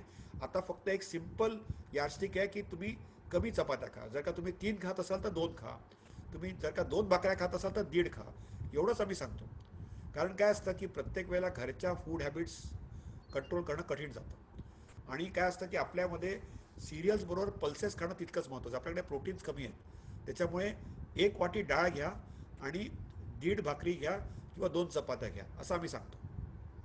प्रकाश वाडी म्हणून वाचक आहेत, ते आता ऐकतायत, ते म्हणाले की हे सगळं बरोबर आहे. व्यायाम घरच्या घरी करा, पण आता त्यांचा प्रश्न आहे की किती सूर्यनमस्कार आणि उठाबशा करू? काय म्हणता तुम्ही? सॉरी. किती सूर्यनमस्कार घालायला हवेत, किती उठाबशा करायला हव्यात? आता ॲटलिस्ट सी डॅट, आता तुमचं वजन किती आहे, तुमची झेप किती आहे, तुमचं वय किती आहे, त्याच्यावरती ते ठरवता येईल आपल्याला. म्हणजे ॲटलिस्ट एक तुम्ही 20 मिनिटं जर का रोज सूर्यनमस्कार केले किंवा रोज ॲटलिस्ट चालू करा 10 आणि वैद्यकीय सल्ल्यानंतर जर का तुम्हाला हृदयविकाराची बिमारी असेल, तुमचं बायपास किंवा अँजिओप्लास्टी झाली असेल, तुम्हाला जर का ब्लड प्रेशर असेल, किडनीचा विकार असेल, डोळ्याचा रेटायनाचा विकार असेल, तर तुम्ही सूर्यनमस्कार करताना वैद्यकीय सल्ल्यानेच करा. नाही तर काय होतं की कित्येक लोक मी सांगितलं म्हणून उठाबशा किंवा सूर्यनमस्कार चालू करतील आणि मग हार्ट अटॅक येईल उद्या. तर तुम्हाला जर का दुसरी काही नसेल तर सूर्यनमस्कार तुम्ही 10 मिनिटं चालू करा. 10 मिनिटानंतर 20 मिनिटावर जा. 20 मिनिटानंतर 30 मिनिटावर जाऊ शकता तुम्ही. कारण प्रत्येकाची ऐपत वेगळी असते आणि ग्रॅज्युअली बिल्डअप करा तुम्ही. आणि दर 10 दिवसांनी ते बिल्डअप करा. बरोबर. एक सातत्यानं प्रश्न आहे, तुम्ही सुरुवातीलाही त्याचा चांगलं उल्लेख केलेला आहे. तो म्हणजे करोना आणि मानसिक दबाव, हा जो एकूण सध्या लोकांच्या मनात प्रचंड प्रमाणात भीती आहे. तुम्ही सुरुवातीला सांगितलं ते बरोबर आहे की मधुमेहींनाच फक्त काही करोना होतो असं नाही, सगळ्यांनाच होतो. पण मधुमेहींना आनंदी राहा असा सल्ला तुम्ही पण दिलात आणि नेहमीच तो दिला जातो. पण आता अशा तणावाच्या काळात त्याने आनंदी राहायचं म्हणजे नेमकं काय करायचं? आता बघा असं आहे की कोरोना एन्झायटी आणि कोरोसायकोसिस, माझ्या मते तुम्ही मागच्या आठवड्यात पण एका गेस्टना बोलवलं, त्यांनी सांगितलं असणार सगळं, हो. ह्याच्याबद्दल विश्लेषण पूर्ण केलं असणार. आपण पॉझिटिव्ह, आता काय झालंय की आपल्याला सगळ्यांना सेन्सरी ओव्हरलोड झालेलं आहे. सेन्सरी ओव्हरलोड म्हणजे काय की आपल्याला सगळीकडून नेगेटिव्ह बातम्या येतात. ओके, सगळीकडून नेगेटिव्ह बातम्या येतात की लोक गेले, लोक मेले, कोरोनाचं असं झालं, ह्याला कोरोना झालं, आमच्या कडेच्या नेबरच्या बिल्डिंग सील झाली. मग काय होतं की भीती भीती भीती निर्माण करतोय आपण. तर मधुमेहाना रुग्णांना मी अगदी आवर्जून सांगेन की तुम्ही अजिबात घाबरू नका. घरी राहा, हसत खेळत राहा. हसत खेळत राहण्यामध्ये नेगेटिव्ह एनर्जी घेऊ नका. मी तुम्हाला सांगितलं की 2 तास तुम्ही डिजिटल डिटॉक्स करा. याचं हेच कारण आहे की ही जी नेगेटिव्ह सेन्सरी ओव्हरलोड असतो, व्हॉट्सॲपचा ओव्हरलोड असतो किंवा टी व्हीचा ओव्हरलोड असतो किंवा आपल्या कम्प्युटर स्क्रीनचा ओव्हरलोड असतो, गुगल रिसर्चचा ओव्हरलोड असतो, त्याच्या व्यतिरिक्त तुम्ही चांगलं गाणं ऐका. ओके, किंवा तुम्हाला ज्या हॉबीज असतील, पत्ते खेळा घरी पाहिजे, कॅरम खेळा घरी, 100% काही प्रॉब्लेम नाही आहे. पण तुम्ही तुमच्या हॉबीजमध्ये जा परत आणि आनंदी राहा. आनंदी राहणं हे पॉसिबल आहे. It is way of life. कारण काय, कोरोनामुळे किंवा मधुमेहामुळे आपण दोघांनाही सामोरं जाणार आहोत. मधुमेह जास्ती डिफिकल्ट आहे सामोरं जाणं. करोनाची आपण मात करू. करोनाला 3च गोष्टी करायच्यात आपल्याला. घरी राहायचं आहे, we have to be clean, आणि आपली प्रतिकारशक्ती तशी जास्ती आहे. आता भारतात एवढा काही करोना आलेला नाही आहे, जेवढा वाटला होता तेवढा येईल. बरोबर. ओके, आता ही फार जास्ती मोठी भीती निर्माण केली आहे लोकांनी. करोनातून आपण बाहेर आलेलो आहोत. फक्त मुंबई पुण्याला जरा जास्ती वेळ लागतोय कारण आपली क्राऊड डेन्सिटी जास्ती आहे. हा काय साधा फ्लू आहे. मधुमेहाने जास्ती लोक जात आहेत आपले. आज आपले जे लोक जात आहेत ते मधुमेहाचे रुग्ण आहेत, ब्लड प्रेशरचे रुग्ण आहेत. आपल्या मुख्यमंत्र्यांनी आम्हाला सगळ्यांना का बोलवलं, त्याचं एकच कारण आहे की मधुमेह आणि ब्लड प्रेशरचे जे लोक आहेत ज्यांच्या गोळ्या बंद होत आहेत आणि त्यांना मग ही मधुमेह आपली कोरोनाची लागण होते त्यांचेच जीव जात आहेत. तर तुम्ही शांत राहून पॉझिटिव्ह राहिला तर तुम्हाला काही होणार नाही. आणि जरी मधुमेहामध्ये तुम्हाला कोरोना झाला तरी तुम्हाला काही होणार नाही असं नाही. प्रतिकारशक्ती स्ट्रॉंग ठेवा, स्वतःचं मन स्ट्रॉंग ठेवा आणि हसत खेळत राहण्यासाठी म्युझिक, आपल्या इथे इतकं छान म्युझिक आहे. तुम्हाला जे आवडतं ते करा. काही नसेल तर पु ल देशपांडे ऐका. ओके, आपल्याकडे खूप आपल्या मराठमोळामध्ये खूप गोष्टी आहेत ज्या आपण करू शकतो. आणि त्याच्यासाठी आपल्याला actually to remain happy actually आपल्या मनावरती आहे. आपण ठरवलं तर राहू शकतो. पण मला अजूनही सांगायचं तेच की अँझायटी अजिबात करू नका. कोरोनावरती आपण मात केलेली आहे. आता हा लॉकडाऊन किती काळ चालेल ह्याचा आपल्या हातात नाही. थोडा संयम बाळगावा लागेल. आपल्या ह्या संयमाची ही परीक्षा आहे. डॉक्टर, पण एकंदरच त्यानिमित्तानं मधुमेह आणि भावना आणि भावनेमुळे निर्माण होणारे वेगवेगळे शारीरिक आजार, मानसिक चिंतांमुळे किंवा मानसिक गोष्टींमुळे, हे जर थोडंसं समजावून सांगितलं, कारण अनेकांना लक्षात येत नाही की मनाचा शरीरावर परिणाम मोठ्या प्रमाणावर होत असतो म्हणून. नाही, हा खूप चांगला प्रश्न आहे गिरीश. कारण काय आहे की इमोशनल क्वेश्चन हा खूप जास्ती आहे. आणि आपल्यामध्ये आपण हळवे असतो खूप लोक आणि सेन्सिटिव्ह असतो. आपल्याला काय होतं की आपल्याला पटकन लागतं आणि मधुमेहाही पटकन लागतं आणि माणसालाही पटकन लागतं. आपण ह्युमन बिंग जाऊ तर आपल्याला कोणीतरी व्यवस्थित नाही बोलत आपण लागून जातो पटकन. तर ते आपल्याला आपला इमोशनल क्वेश्चन आणि त्याच्यासाठी आपल्याला बिल्डअप करावा लागतो. इंग्लिशमध्ये एक शब्द आहे रेझिलियन्स. रेझिलियन्समध्ये काय की काटकपणा बिल्ड करावा लागतो. आणि इमोशनल इमोशनल लोक काय असतात, काही लोक तोंडफट असतात, म्हणजे तोंडावरच बोलून टाकतात पटकन, मग वाईट वाटतं आपल्याला. ओके, काही लोक डिप्लोमॅटिक असतात, हसत खेळत राहतात आणि आपल्याला मूर्खात काढतात. ओके, त्याचंही आपल्याला लागतं. तर handling emotions is a art. बरोबर. मुकुंद साहेब हसतायत आपल्याला. पण मी खरं सांगतोय तुम्हाला की इमोशन्समध्ये आपण सगळे हळवे आहोत आणि आपण सगळे सेन्सिटिव्ह आहोत. आपण ह्युमन बिंग आहोत. तर कधी नाही कधीतरी आपण आयुष्यात हसणार, कधीतरी रडणार, कधीतरी आपण आनंदी राहणार, कधीतरी आपण सॅड राहणार. आपण आपली प्रत्येक प्रत्येक ओकेजन हा एन्काउंटर आहे. तो एन्काउंटर मिनिमाइज कसा करायचा, त्या एन्काउंटरमधून आपण आपले इमोशन्स ओव्हरकम करायला आपल्याला एक, तर त्याच्यासाठी ॲक्च्युली मानसशास्त्रज्ञात आणि आमच्या डायबिटीसमध्ये आम्ही एक थेरपी वापरतो. त्याचं नाव आहे कॉग्नेटिव्ह बिहेवियर थेरपी. ही ॲक्च्युली सायकॅट्रिक थेरपी आहे पण आम्ही ती वापरतो मधुमेहामध्ये इमोशन्स हँडल करायला. कारण इमोशनल लोक असतात ना, ते कधी कधी पटकन चिडतात आणि आम्ही पाहिलं की आमच्या मधुमेह रुग्णामध्ये चिडचिडापणा खूप जास्त आहे. तर ते हँडल करण्यासाठी इमोशन्स, कारण चिडचिडापणा हा इमोशन बनून येतो आणि ते खूप त्यांना लागून जातं. म्हणजे कधी कधी सांगतो की आम्ही की तुम्हाला आता इन्सुलिन लागेल, तर मग ती आई रडायलाच लागते आणि ती मग खूप हळवी होऊन जाते. तर इमोशन्स हे आपल्या मनातल्या फ्लो ऑफ थॉट्स कंट्रोल करणं फार महत्त्वाचं आहे. आणि ह्याच्यामध्ये कधी कधी मेडिटेशन, विपश्यना ह्यांनी फायदा होतो. आणि मी परत परत म्युझिक जे म्हणतो की तुम्ही काही नाही तर कानाला लावून म्युझिक ऐका. तुम्हाला फोनची तुम्हाला सवय झाली आहे आता, काय की तुमचा फोन जर का काढून घेतला तर तुम्हाला असं वाटेल की something is wrong with you. हो. तर ॲटलिस्ट इमोशनल क्वेश्चन भारतीयांचा जास्ती आहे. आता जर का तुम्ही परदेशी गेला तर त्या लोकांचा एवढा इमोशनल क्वेश्चन जास्ती नाही आहे. बरोबर. आपला डेफिनेटली इमोशनल क्वेश्चन जास्ती आहे. आणि मराठी आणि बंगाली लोकांचं जरी अजून जास्ती आहे. अरे, पुढे पण त्यांचं वागणार इंटेलिजन्स नाही. क्वेश्चन पण जास्ती आहे आणि इमोशनल क्वेश्चन पण जास्ती आहे. आणि म्हणून आपण कधी कधी जास्ती पुढे जाऊ शकत नाही. आपण कधी कधी आपण आपण पाठी राहतो. बरोबर. आपण आपण काय असतं की आपण हळवे असल्यामुळे आपण रिॲक्ट करून जातो, आपण सत्य बोलून जातो. आपण सत्य बोलून गेल्यामुळे आपल्याला त्रास जास्ती होतो त्याचा. परत हा मुडेन पण फॅक्ट आहे. वाकणार नाही, हा बाणा पण असतो. आणि ह्याच्यासाठी आपल्याला मानसिक तयारी करणं फार महत्त्वाचं आहे. आणि त्याच्यामुळे थोडंसं ॲक्च्युली मी ह्याच्यात थोडं रिसर्च केलं आहे आणि ह्याच्यात आम्ही पाहिलं आहे की हे ज्यांचे इमोशनल जास्ती असतात ह्यांची झोप डिस्टर्ब नसते, हे झोप जास्ती घेत नाहीत आणि दे आर नॉट हॅपी. त्यामुळे आम्ही 2 प्रकारचे ग्रुप्स तयार केले होते, तृप्त आत्मा आणि अतृप्त आत्मा. ओके.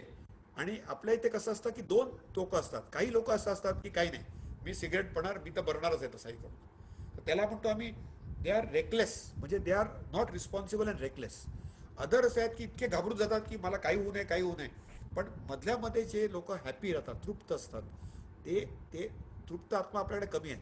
आपण सगळ्यांना ना काही नाही काहीतरी अतृप्त आत्मा राहतो, काहीतरी आपली एक डिझायर राहून जाते. तर ॲक्च्युली ना लेटिंग गो फार महत्त्वाचं आहे. लेटिंग गो म्हणजे काय की जाऊ दे, आपल्या हातात नाही आहे सगळ्या गोष्टी. आता आपण लेट गोच केलंय ना, आता घरी बसलोय, आपण डांबून बसलोय. ओके, माझी कधीच तुमच्या दोघांची भेट झाली नसती. पण आता कोरोनामुळे योग आला मला भेटायचा. I am happy about it. Okay, I am very happy about it की at least I could talk to all of you. आणि एवढे सगळे लोक आहेत, आय एम शुअर ॲटलीस्ट 500,000 लोक तरी आले असतील हे ऐकायला. तर काय आहे की आपण डॉक्टर प्रत्येक डॉक्टर डॉक्टर निगेटिव्ह एकच मिनिट गोष्ट, एकच मिनिट. प्रत्येक निगेटिव्ह गोष्ट आपण पॉझिटिव्ह बघितली पाहिजे. तर मी मी आय एम ऑप्टिमिस्ट आणि I am a positive person आणि I want to give positivity to everybody. So Girish saheb, emotions, आपण ह्युमन बिंग्स आहोत इमोशन्समुळे. फक्त बरं. थोडा कंट्रोल करणं महत्वाचं आहे. आणि समोरच्या माणसाला कधी कधी इमोशन समजत नाही, तर त्याला त्याच्याकडे दुर्लक्ष करा. त्याच्याकडे काय आहे की तो मॅच्युअर नाही आहे की ती इमोशन हँडल करण्यासाठी. तर दॅट इज अ फॅक्ट. आता कित्येक वेळेला आपल्याला तर त्याच्यासाठी रेझिलियन्स किंवा कॉग्नेटिव्ह थेरपी बिल्ड करावी लागते. म्हणजे आपण म्हणतो की राग आला तर काय करा की 1 ते 10 मोजा किंवा आणि काय असतं की कित्येक लोक कॉमन सेन्स वापरत नाहीत आणि त्याच्यामुळे मग चीड जास्त येते आणि खरंय. त्याच्यामुळे मग राग जास्त येतो. बरं. पण दॅट इज इमोशन. आणि आणि ही साधी गोष्ट आहे, पण त्याच्यात इमोशन्स करणं, कंट्रोल करणं टफ जातं. बाय द वे डॉक्टर 2900 लोकांनी रजिस्टर केलेला होता म्हणजे ओके आहे. ओके, सॉरी सॉरी, मला काहीच माहित नाही. माझी बरं, फर्स्ट टाइम मी मराठीमध्ये ऍक्च्युली फार पूर्वी दूरदर्शनवर एकदा आलो होतो. त्याच्यानंतर मी कधीच फार, मराठी आलो होतो. तर मीच घाबरलो होतो आज. मीच नाही, म्हटलं की अरे नाही. मराठीत मी कसं बोलणार. एक यश जोरापूरकर म्हणून वाचक आहेत, ते असं म्हणतात की, आणि हा प्रश्न अनेकांनी याहीपूर्वी विचारला. अ, मधुमेह असणाऱ्या व्यक्तीनं बाहेर जाताना आता त्यांना भाजीपाला आणायला तर जायला लागतो. जीवनावश्यक वस्तू आणायला तर जायला लागतो. तुम्ही म्हणता तसं त्यांनी जो काही काळजी घ्यायला हवी ती मास्किंग करणं आणि हात स्वच्छ धुणं. पण आता हे कधीतरी लॉकडाऊन उठणार आणि मग सगळं जनजीवन पुन्हा नॉर्मलाईज होणार. सामान्यपणे लोक जगायला लागणार आणि मग पुन्हा ते स्पर्श होणं आणि ते नेहमीच्या अडचणी निर्माण होणं, मुंबईतल्या लोकलमधून हिंडणं.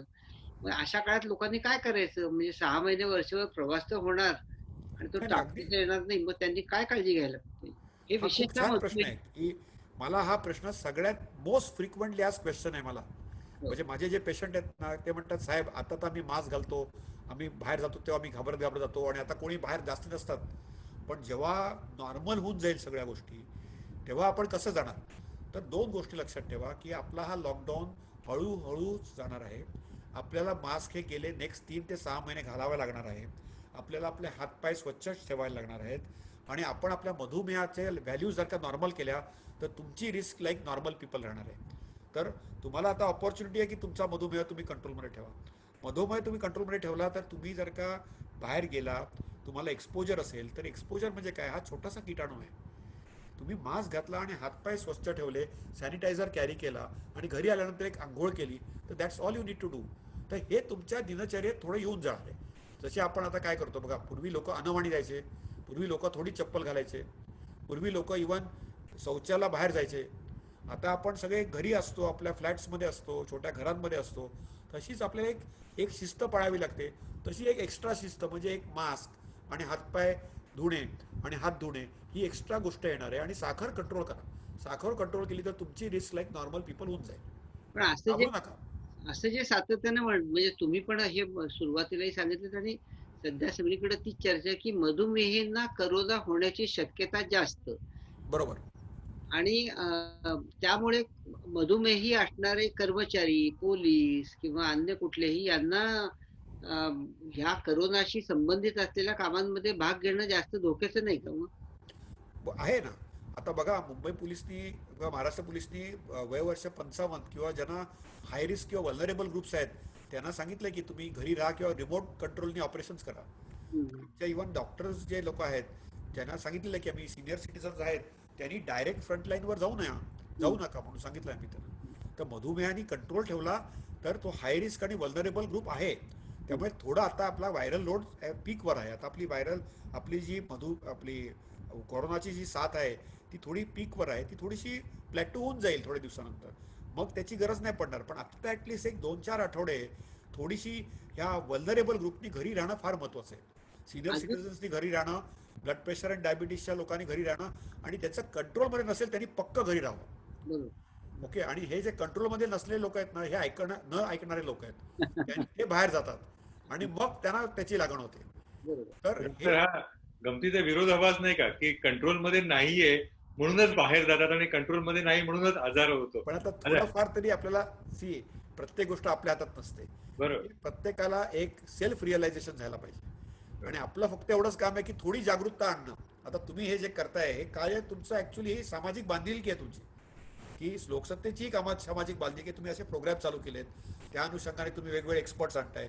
तर हे त्यांना प्रत्येक आपल्या भारतीय नागरिकाला वाटलं पाहिजे की आपण आपली सामाजिक बांधिलकी आहे, माझी साखर कंट्रोलमध्ये नाही आहे, तर ॲटलिस्ट मी थोडंसंही स्वतःचा जीव झोक्यात आहे, तर ते रेकलेस न होता ॲटलिस्ट थोडं वागावं, हे थोडंसं करता. आणि 100% 6 महिन्यानंतर 1 वर्षानंतर तुम्ही पाहाल भारताची इकॉनॉमी पुढे जाईल आणि भारत हा नवीन भारत होईल आणि आपण खूप पुढे जाऊ, चीनच्याही पुढे जाऊ. कारण ऑलरेडी तुम्ही बघाल की 6 महिने 1 वर्ष मात्र टफ जाईल सगळ्यांना.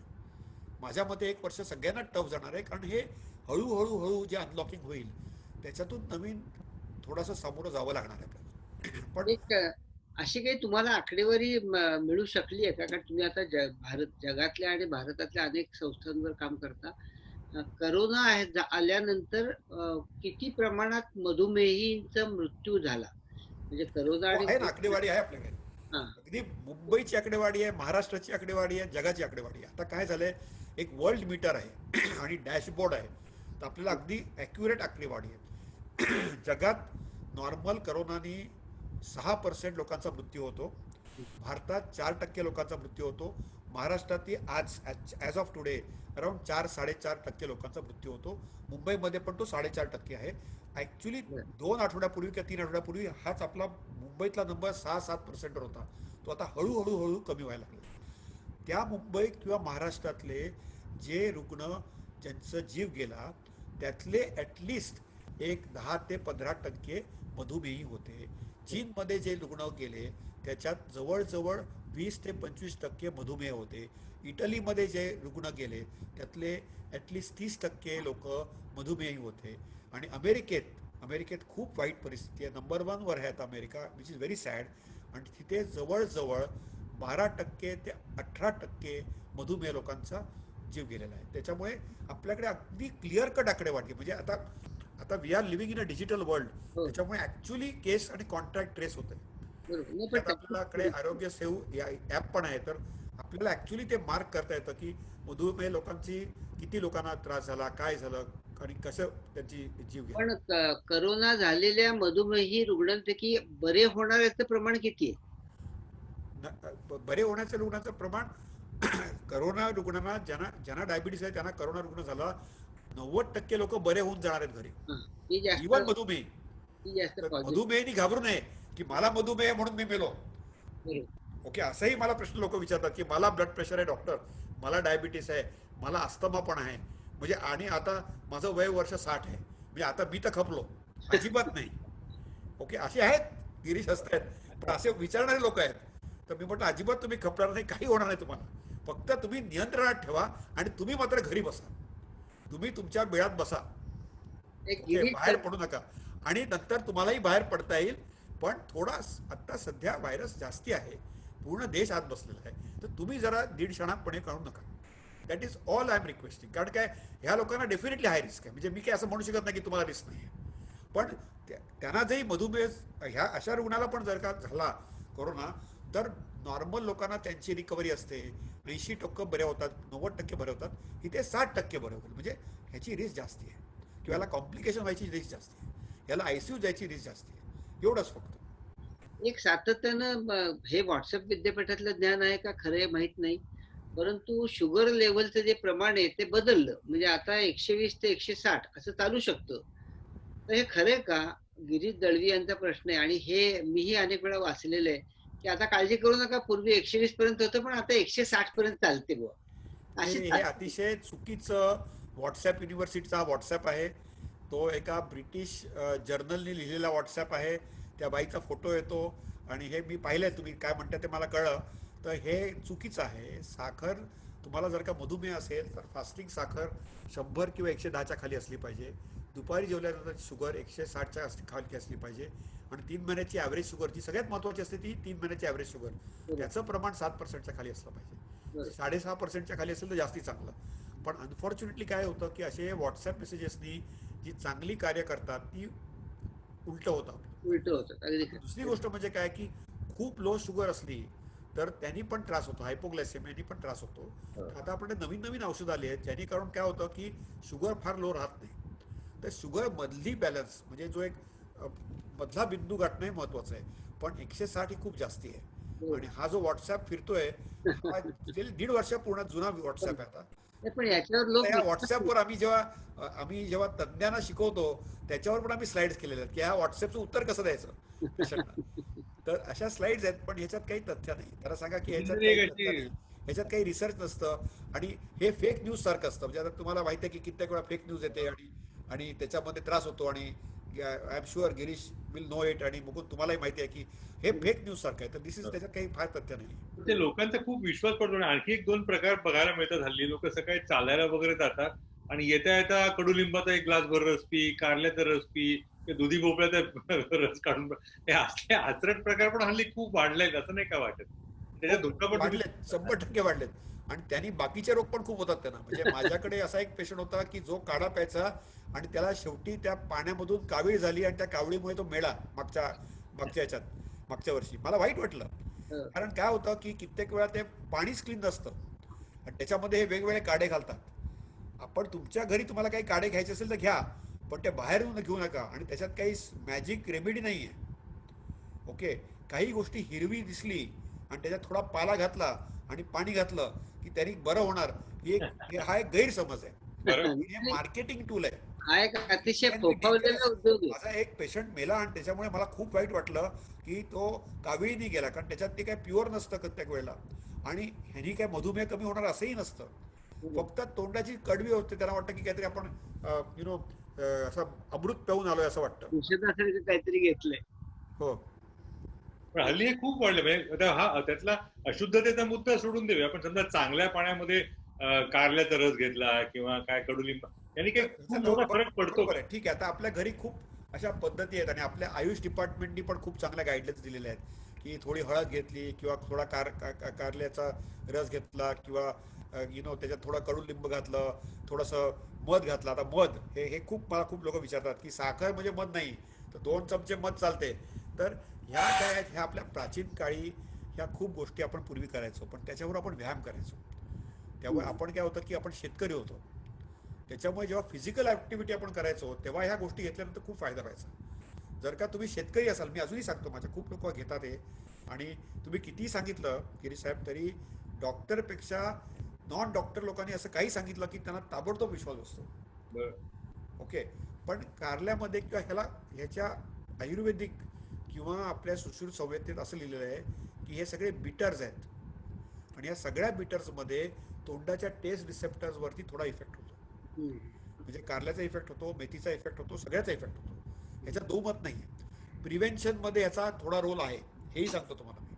फक्त काय आहे की त्याचा एक वे ऑफ लाईफ किंवा आता लोक पितात, लौकीचा ज्यूस पितात, वेगवेगळे ज्यूस पितात, ॲलोवेराचा ज्यूस पितात आणि मग त्याच्यावरती रिसर्च पेपर पडतात मला. आणि मी कुठल्याही पेशंटला सांगत नाही की तुम्ही ते पिऊ नका म्हणून. मी त्याला सांगतो की रिसर्च पेपर मागे ठेवा, मी वाचतो आणि त्याचा स्टडी करून सांगतो की याच्यात काहीही तथ्य नाही आहे. तुमच्या रिस्कवर तुम्ही प्या. पण माझ्या मते काय आहे की ह्याच्यामध्ये काही असं रिसर्च झालेलं नाही आहे टू सपोर्ट दिस. एका प्राचीन काळीमध्ये एक प्रथा होती. त्या प्रथेमध्ये जेव्हा आपण शेतकरी किंवा ॲग्रेरियन होतो त्यावेळेला इट वॉज ओके. पण आता आपल्या जीवनशैलीमध्ये ह्याचा काही रोल असा राहिलेला नाही आहे. त्यामुळे काय तुम्ही कडू करून कारलं घेऊन काही फरक पडणार नाही आहे किंवा कारल्याची भाजी खाऊन पण काही फरक पडणार नाही आहे. त्याच्यापेक्षा तुमचा जो चहा आहे तो चहा प्या तुम्ही, त्यात थोडासा स्वीटनर घाला आणि नंतर तुम्ही थोडं कमी खा, तेवढंच. पण अगदी तुम्हाला असं वाटलं की नाही त्या कारल्याच्या ज्यूसमुळे तुम्हाला एक मानसिक म्हणतात तर तुमचं इमोशनल क्वेश्चन वाढत असेल तर तो as long as it is clean water it is okay with me. I am not against it. कारण काय असतं की कधी कधी काय असतं की काही लोक फार आपले ते भावना प्रधान असतात आणि त्यांना वाईट वाटतं. त्यांना वाटतं की आपणच डॉक्टर. ओके. त्याच्यामुळे त्यांना मग त्यांच्या कलेने आम्ही घेतो आणि त्यांना सांगतो की ते घ्या, पण फक्त you make it safe. Doctor, याचा काही प्लासिबो इफेक्ट तरी असतो का याचा, का काहीच नाही? प्लासिबो इफेक्ट पण मला वाटत नाही काय. पण ओके, त्याला बरोबर. काय it's a feel good factor. हा. पण if you ask me from a purist standpoint it's absolutely useless. म्हणजे तुम्ही मला हाच प्रश्न जर का 10 वर्षापूर्वी विचारला असता तर मी खूप तापट होतो. मी सांगितलं असतं गार्बेज, फेक, युजलेस. पण आता मी तसं नाही म्हणत. आता काय हे सगळ्या लोकांना मी बघून बघून बघून बघून आता रिअलाइज की अल्टिमेटली आपण काही बोललो नाही तर ते दुसऱ्याकडे जाणारच आहेत तसे. तर त्याच्यापेक्षा आपण त्यांना सांगावं की ही गोष्ट अयोग्य आहे, करू नका, आणि करायची असेल तर मग बाकीच्या गोष्टी त्याप्रमाणे कमी करा. आणि कारण काय आपल्या झालंय डॉक्टर की आता तो व्यवसाय म्हणून फोफावलाय, म्हणजे सगळ्या जिमच्या नाही, पण ह्याचं व्यावसायिकरण करणं अयोग्य आहे. हो फारच आणि मोठा ह्याच्यावरती आता हळूहळू गव्हर्नमेंटल कंट्रोल जायला लागलेले आहे. बरोबर. व्यावसायिक करणं हे चुकीचं आहे. हो. म्हणजे ह्याच्यात व्यावसायिकरण करणं हे चुकीचं आहे. ते जर का सकाळी कोणी सकाळी करत असेल तर मग ज्या गिरीश साहेब हे अयोग्य आहे. त्याच्यासाठी कोणी कमर्शियलाइज करत असेल तर दॅट्स नॉट राईट. नाही, कारण सकाळी सकाळी साधारण ज्येष्ठ मंडळींच्या फिरायच्या ज्या जागा असतात अशा मोक्याच्या जागांवरती हे ज्यूस करणारे विकलेले आता असतात. ते सगळे गेले, आता सगळे हॉटस्पॉट झालेत, त्यामुळे हे सगळे हॉटस्पॉट गेले आता. बरोबर. ओके. तर बरोबर. ते आता आता तुम्ही बघाल की क्लिनलीनेस, प्रदूषण, म्हणजे माझा एक दुसरा मोठा विषय रिसर्चचा आहे प्रदूषण. याच्यावर खूप काम करतो प्रदूषणामध्ये. आणि आणि एंडोक्राईन डिसरप्टिंग केमिकल्स, ह्याच्यात खूप फरक पडणार आहे आपल्याकडे. आणि प्रदूषण आणि क्वालिटी ऑफ एअरमध्ये खूप फरक पडणार आहे. तर त्याच्यामुळे हे हळूहळू सगळं निघून जाणार आहे. पण तुम्ही म्हणता ते अगदी बरोबर आहे की आमच्या जॉगर्स पार्कच्या बाहेर हे असे लोक थैले घेऊन बसलेले असतात आणि ते असे बकरे पकडत असतात की कोणी, आणि त्याला सांगतात की सेपरेट सेपरेट ज्यूस असतात आणि ह्या सगळ्यांना 10 रुपयापासून 50 रुपये, 50 रुपयापासून 100 रुपये, जणू काय हे जादूचा काढा आहे, त्याच्यानी सगळ्या गोष्टी जातील म्हणून. आणि लोक घेतात, अगदी खुशीने घेतात, आणि मग घरी येऊन मनसोक्त पूर्ण जेवण करतात, आणि मग त्यांची साखर 200 येते. तर ह्या गोष्टी अयोग्य आहेत, करू नका. आणि याचं कमर्शियलायझेशन तुम्ही म्हणता त्याप्रमाणे मुकुंद साहेब अजिबात करू नका. बरोबर. That is wrong. म्हणजे दिस एक thing should be discouraged. Suresh Dongre म्हणून वाचक आहेत, त्यांचा एक प्रश्न आहे, तुम्ही वाचून दाखवतो. वाचा व्हॉट वाचा. Is your advice on milk and milk products आता ऑल्सो? असे आहेत की काही लोकांना भारतामध्ये लॅक्टोज इंटॉलरन्सचे लोक आहेत. एक 3-4% लोकांना मिल्क एलर्जी किंवा मिल्क इंटॉलरन्स असतं. सेकंडली आपण प्रदूषणाबद्दल बोललो तर आपल्या इथे प्रदूषण खूप जास्ती आहे. आणि आपण आपल्या ज्या काऊज किंवा बफेलोज ज्यांना आपण इंजेक्शन देतो किंवा त्यांचं आउटपुट वाढवण्यासाठी काही जी केमिकल्स वापरतो, किंवा जो आपण चारा जे खातात त्याच्यामध्ये जी केमिकल्स असतात मॅन्युअरमध्ये, त्याच्यामुळे जे मिल्कची ज्या क्वालिटी आणि आउटपुट आणि फॅट पर्सेंटेज आणि प्युरिटी असते, त्याच्यामुळे मिल्कमधून होणारे आजार हे वाढायला लागलेले आहेत. तर प्युअर क्वालिटी मिल्क हे कमी मिळतं.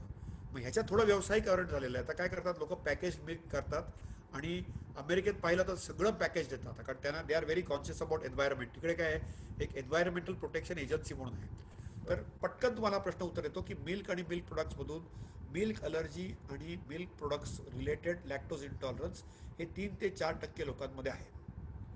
एक पूर्ण ग्रुप ऑफ थिअरीचे लोक आहेत की ज्यांना असं वाटतं की मिल्कमुळे सगळे आजार होतात. आता ग्लुटन आणि मिल्क कधी कधी आम्हाला ज्या डिफिकल्ट केसेस मिळतात त्याच्यामध्ये आम्ही कधी कधी एक एक्सपेरिमेंटल बेसिसवर त्यांचं मिल्क आणि मिल्क प्रोडक्ट्स पूर्ण बंद करतो आणि ग्लुटन फ्री डाएट देतो.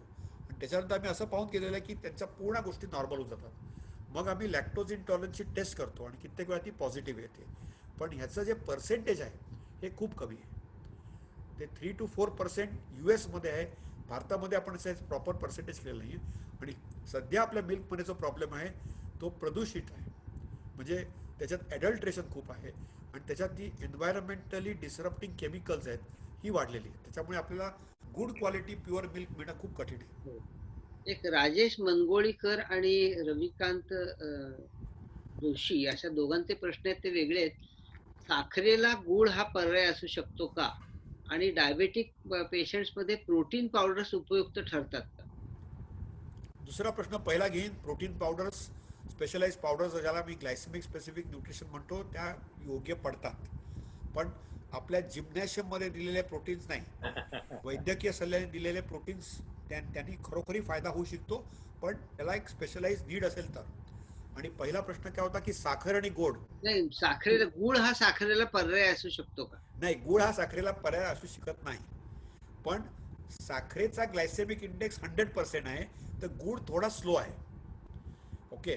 त्याच्यामुळे काय होतं की गुळ हा आपल्या अन्नामध्ये आपण वापरायचो, त्याच्यामुळे गुळात अन्नामध्ये जेव्हा आपण गुळ वापरतो तेव्हा त्याचा जो ग्लायसेमिक इंडेक्स आहे तो थोडासा स्लो आहे. तर it is a slower acting carbohydrate compared to sugar, plain sugar. ही जी आपली साखर आहे ना, आता महाराष्ट्रात तर सगळ्यात पॉप्युलर साखर कारखाने सगळ्यात पॉप्युलर आहेत आणि महाराष्ट्र इज नोन फॉर दो सगळ्यात स्वीट लोक बंगालमध्ये असले तरी साखर आणि शिक्षण सम्राट सगळे महाराष्ट्रातच आहेत. बरोबर. बरोबर. आणि आणि साखरेवरती गुळाचा मात होणं हा फार कठीण आहे. पण गुळ हे जास्ती फिजिओलॉजिकल आहे, ते ते हे फॅक्ट आहे. पण दोघांचं जर का तुम्ही कॅलॉरिक बघितलं तर कॅलरी टू कॅलरी द्यात असेल, त्यात काही फरक पडत नाही. एक प्रश्न असा विचारलाय गोरक्षनाथ लोखंडे म्हणून. त्यांना ह्या सगळ्यांना खाण्याबद्दलच्या आणि खाण्याच्या वस्तूंबद्दलच्या समस्या खूप आहेत, प्रत्येकाच्या वेगवेगळ्या आहेत. मी सगळ्यांचा सार काढून काही काही विचारतोय. आता त्यांचं म्हणणं अंड्याचं काय करू, अंडी खाऊ की नको? तर शंभर काय टक्के खा अंड. पण अंड खाण्यामध्ये दोन गोष्टी आहेत की अंडा is the best form of protein. तर एग व्हाईट आम्ही एनकरेज करतो. Egg yellow is pure cholesterol. पण आठवड्यातून 2 वेळा पूर्ण अंडा खाऊ शकता तुम्ही. आणि एग व्हाईट ॲब्सोल्युटली ओके. आणि कोरोनाच्या वेळेला पण तुम्ही अंडी खाऊ शकता, ह्याच्यात काही नाही आहे. Cooked processed meat is allowed. फक्त काय की तुम्ही रेड मीट खाऊ नका, म्हणजे जे मटण असतं ते खाऊ नका. चिकन, फिश आणि अंडी तुम्ही खाऊ शकता. आणि egg white is a very good source of protein. एक प्रिव्हेंटिव्ह थेरपी मधुमेहींसाठी करोनाच्या संदर्भात प्रिव्हेंटिव्ह थेरपी अशी काही आहे का? प्रिव्हेंटिव्ह थेरपी डाएट एक्सरसाइज हा, एवढीच आहे. ती लाईफस्टाईल. केल्यानंतर हा म्हणजे सॉरी. आफ्टर करोना आणि बिफोर करोना असा जो प्रश्न सातत्यानं सगळ्यांमध्ये चर्चेत आहे, सगळ्या मधुमेहींमध्ये, की मला होऊच नाही यासाठी मी काय करायचं? तर नुसतंच घरात बसणं किंवा विशिष्ट माझ्या गोळ्यांचा जो काय कोर्स आहे तो करत राहणं, याशिवाय अजून मी काही केलं की ज्यामुळे मला करोना होणार नाही? आणि हे सगळे भीतीचे प्रश्न आहेत ना. हा, आता काय की कित्येक लोक म्हणतात की मी डायबिटिक आहे तर मी काही गोळ्या खाऊ का, मला असे प्रश्न विचारतात लोक की मी जर का क्लोरोक्विनच्या गोळ्या खाल्ल्या तर काही फरक पडेल का, वॅक्सिन घेतला तर काही फरक पडेल का. तर ह्याच्यात थोड्या गोष्टींमधचा मला आहे, हा चांगला प्रश्न आहे. पहिली गोष्ट म्हणजे डायबिटिक जे रुग्ण असतात ज्यांचं वय वर्ष 50च्या वरती असतं त्यांनी निमोकॉकल वॅक्सिन घ्यावं करोना झाल्यानंतर. हम्म, आत्ता नाही, जेव्हा थोडासा करोना कमी होईल तेव्हा. आणि दरवर्षी त्यांनी एक फ्लूचा शॉट घ्यावा. हम्म, माझ्या मते जी फ्लूची लस निघेल त्याच्यात कोरोनाची लस पण निघेल सप्टेंबरमध्ये. नॉर्मली ती सप्टेंबरमध्ये दिली जाते. दुसरी गोष्ट म्हणजे कोरोनाचे जे डायबिटिक जे रुग्ण आहेत त्यांच्या आजूबाजूला जर का कोरोना झाला तर वैद्यकीय सल्ल्याप्रमाणे क्लोज कॉन्टॅक्ट्सना क्लोरोक्विन किंवा हायड्रॉक्सी क्लोरोक्विनचा प्रोफायलिसिस दिला जातो. पण मधुमेह रुग्णांनी एक काळजी बाळगावी की त्यांची शुगर एकदम लो होऊ शकते, कारण ही हायड्रॉक्सी क्लोरोक्विन या औषधाने एकदम शुगर लो होऊ शकते आणि त्यांचा ECG काढावा लागतो हे करायच्या अगोदर. त्यामुळे ही थोडीशी काळजी बाळगावी लागेल त्यांना. हम्म. म्हणजे हा प्रश्न सातत्याने पडतोय असं कारण लोकांना करोना नवीन असल्यामुळे लोकांच्या हे लक्षात येत नाही की करोनासाठी म्हणून की असं वेगळं औषध असत नाही ना मधुमेहींसाठी. नाही नाही नाही, पण कित्येक आता आपल्या भारतामध्ये हायड्रॉक्सी क्लोरोक्विन हे डायबिटीससाठी पण अप्रूव्ड आहे. तर बर कित्येक लोक आता हायड्रॉक्सी क्लोरोक्विन हे औषधी खात आहेत. त्याच्या बर व्यतिरिक्त काय आहे की प्रतिकार शक्ती वाढवणं. त्याच्यामुळे काही लोक व्हिटॅमिन C खातात, व्हिटॅमिन D खातात, झिंक घेतात, इम्युनो न्यूट्रियंट्स घेतात. तर ह्या गोष्टींमध्ये थोडंफार तथ्य आहे पण पूर्ण तथ्य नाही. पण तर त्यांनी हायड्रॉक्सीक्लोरोक्विनमुळे होणार नाही अशी शक्यता असते का? म्हणजे is it a preventive medicine? Prevention सी काय असतं की प्रत्येक गोष्ट आपल्या हातात नसते. आपण घरी राहिलो आणि बाहेर गेलोच नाही तर कसा होणार कोरोना. बरोबर. ओके.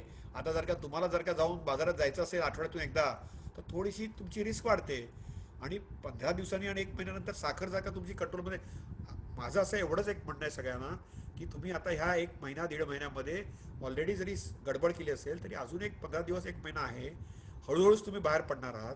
तर थोड्या साखरेवर कंट्रोल करा, म्हणजे जरी तुम्हाला करोना बाय मिस्टेक झाला तरी त्याची तीव्रता कमी राहील.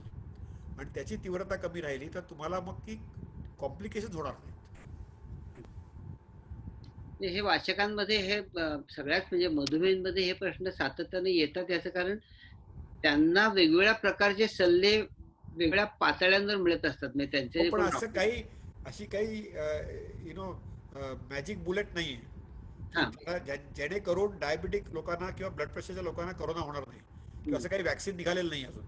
पण हा. जेव्हा वॅक्सिन निघेल तेव्हा ह्या लोकांना पहिलं वॅक्सिन दिलं जाईल. म्हणजे जर का माझ्याकडे 100 वॅक्सिन आली हम्म, तर आपण तिघांना जर का डायबिटीज नसेल किंवा ब्लड प्रेशर नसेल तर आपण तिघं घेणार नाही, आपण त्यांना पहिलं देणार. बरोबर. ही 100%.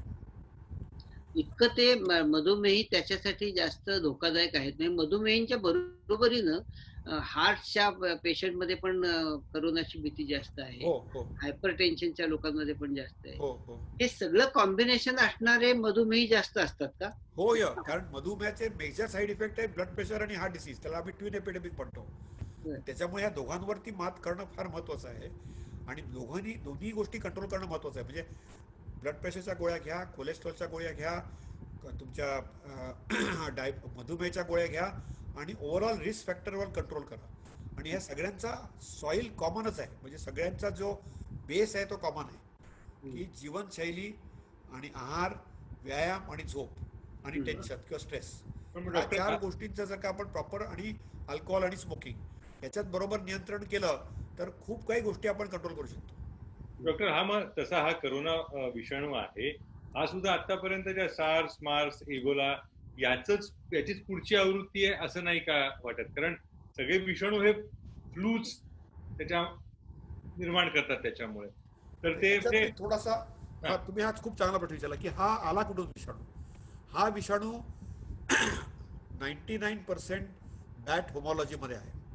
तर 2015 मध्ये अमेरिकेने वुहानला $350 मिलियन देऊ केले होते, आणि त्यांनी कायमेरिक रिसर्च केलं होतं. म्हणजे काय होतं की 2 व्हायरस आपण जेव्हा जोडतो त्याचं रिसर्च केलं होतं. तर तिथे ते रिसर्च चालू होतं.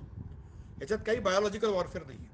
याच्यात आता प्रॉपर रिसर्च शोधनिबंध पण आलेले आहेत. पण काय झालं की ते जे रिसर्च सायंटिस्ट होते त्यांनी पाहिलं की त्यातले जे काम करणारे जे सायंटिस्ट असतात त्यांना P4 लॅबमध्ये घेतलं जातं. त्यातला एक सायंटिस्ट बाहेर गेला आणि तो ॲक्सिडेंटल स्पिलओव्हर झाला. तर मोस्टली तो ॲक्सिडेंटल स्पिलओव्हर आहे. चीनमधून कुठलीही गोष्ट सत्य आणणं कठीण आहे. पण बरोबर. आता जवळजवळ beyond reasonable doubt we know की तो ॲक्सिडेंटल स्पिलओव्हर झाला. आणि तो जो व्हायरस आहे त्याचा आता आपण जिनेटिक स्टडी, इनफॅक्ट कालच इंडियन काउन्सिल ऑफ मेडिकल रिसर्चने त्यांचे स्ट्रेन्स पण आता पब्लिश केलेले आहेत. म्हणजे आता भारतात आलेले जे स्ट्रेन आहेत ते 10 स्ट्रेन आहेत आपल्याकडे. हो. तर हा जो जंतू आहे हा नॉर्मली बॅट्समध्ये म्हणजे वटवाघुळांमध्ये राहतो. त्याच्यातून एक इंटरमिडिएट होस्ट पकडतो आणि त्याच्यानंतर ह्युमन बिंगमध्ये जातो. आणि नॉर्मली तुम्ही म्हणाल्याप्रमाणे सार्स आणि मर्सवर आपण मात केलेली आहे.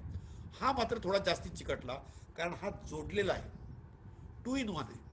म्हणून ह्याच्यावर मात करणं सार्स आणि मार्सपेक्षा थोडा जास्ती डिफिकल्ट जातोय.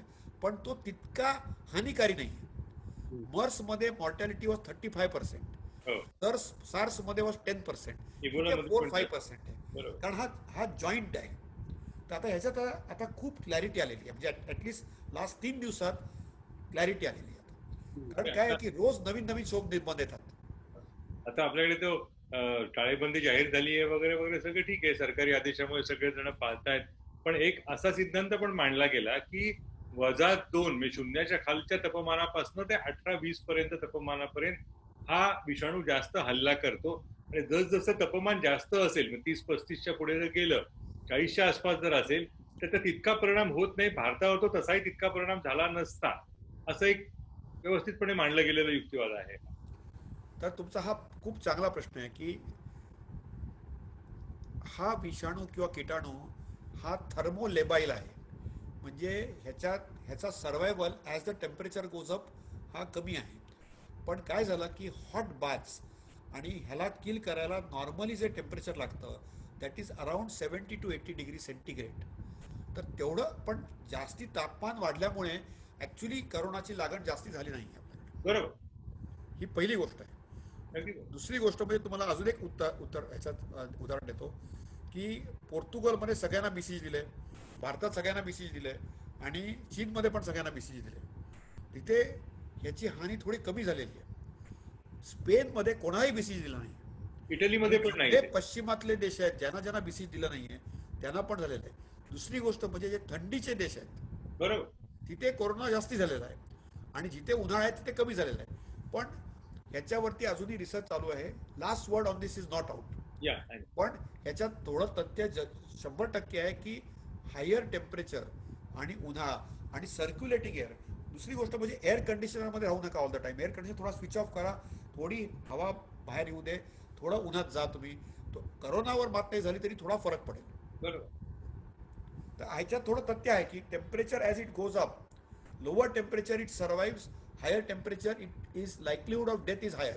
बरोबर. पण it has not been fully proven. कारण काय झालं की चीनमध्ये जामामध्ये पेपर 2 आठवड्यापूर्वी पब्लिश झाला, ज्याच्यात हॉट पॉन्ड जिथे 100 डिग्री टेम्परेचर होतं तिथे पण तो किटाणू राहिला. त्याचं कारण अजून सांगतो मी परत की it is now we know की हा 2 in 1 आहे. कायमेरिक मुळे जॉईंट झालेला आहे, बॅट आणि ह्युमन. त्याच्यामुळे काय झालं की त्या जॉईंट असल्यामुळे प्रॉबब्ली एक part of the viral particle survives in the higher John temperature. John हॉपकिन्सचा तो तुम्ही म्हणता तो पेपर पण मी वाचत आहे. असं म्हटलेलं आहे की जास्त तापमानात तो राहतो, पण त्याची परिणामकारकता कमी होते, त्याची करेक्ट, त्याची तीव्रता कमी होते, त्याची तीव्रता कमी व्हॅल्युलन्स होते. ज्याला म्हणतो आपण किंवा तीव्रता असते ती कमी होते, हे अगदी योग्य आहे. बरोबर. आणि त्याच्यामुळे त्यांनी होणारी हानी कमी आहे. बरोबर. आणि मग फक्त वल्नरेबल किंवा हाय रिस्क ग्रुप्समध्ये आता बरोबर. मुंबईत काय जास्त होते का पुण्यात काय जास्त होते कारण तिथे काही म्हणा तुम्ही मधुमेह, हार्ट डिसीज, ब्लड प्रेशर आणि पोल्युशनमुळे होणारे लंग डिसीज ह्याची प्रमाण जास्त आहे. आणि किडनी डिसीज आपल्या इथे ॲक्च्युली खूप किडनी डिसीज पण आलेले आहे. तर ह्याचं प्रमाण जास्त असल्यामुळे deaths are more. That's all. पण गेले जवळजवळ 1.5 तास आपण मधुमेह या विषयावर अत्यंत गोड चर्चा केलेली आहे.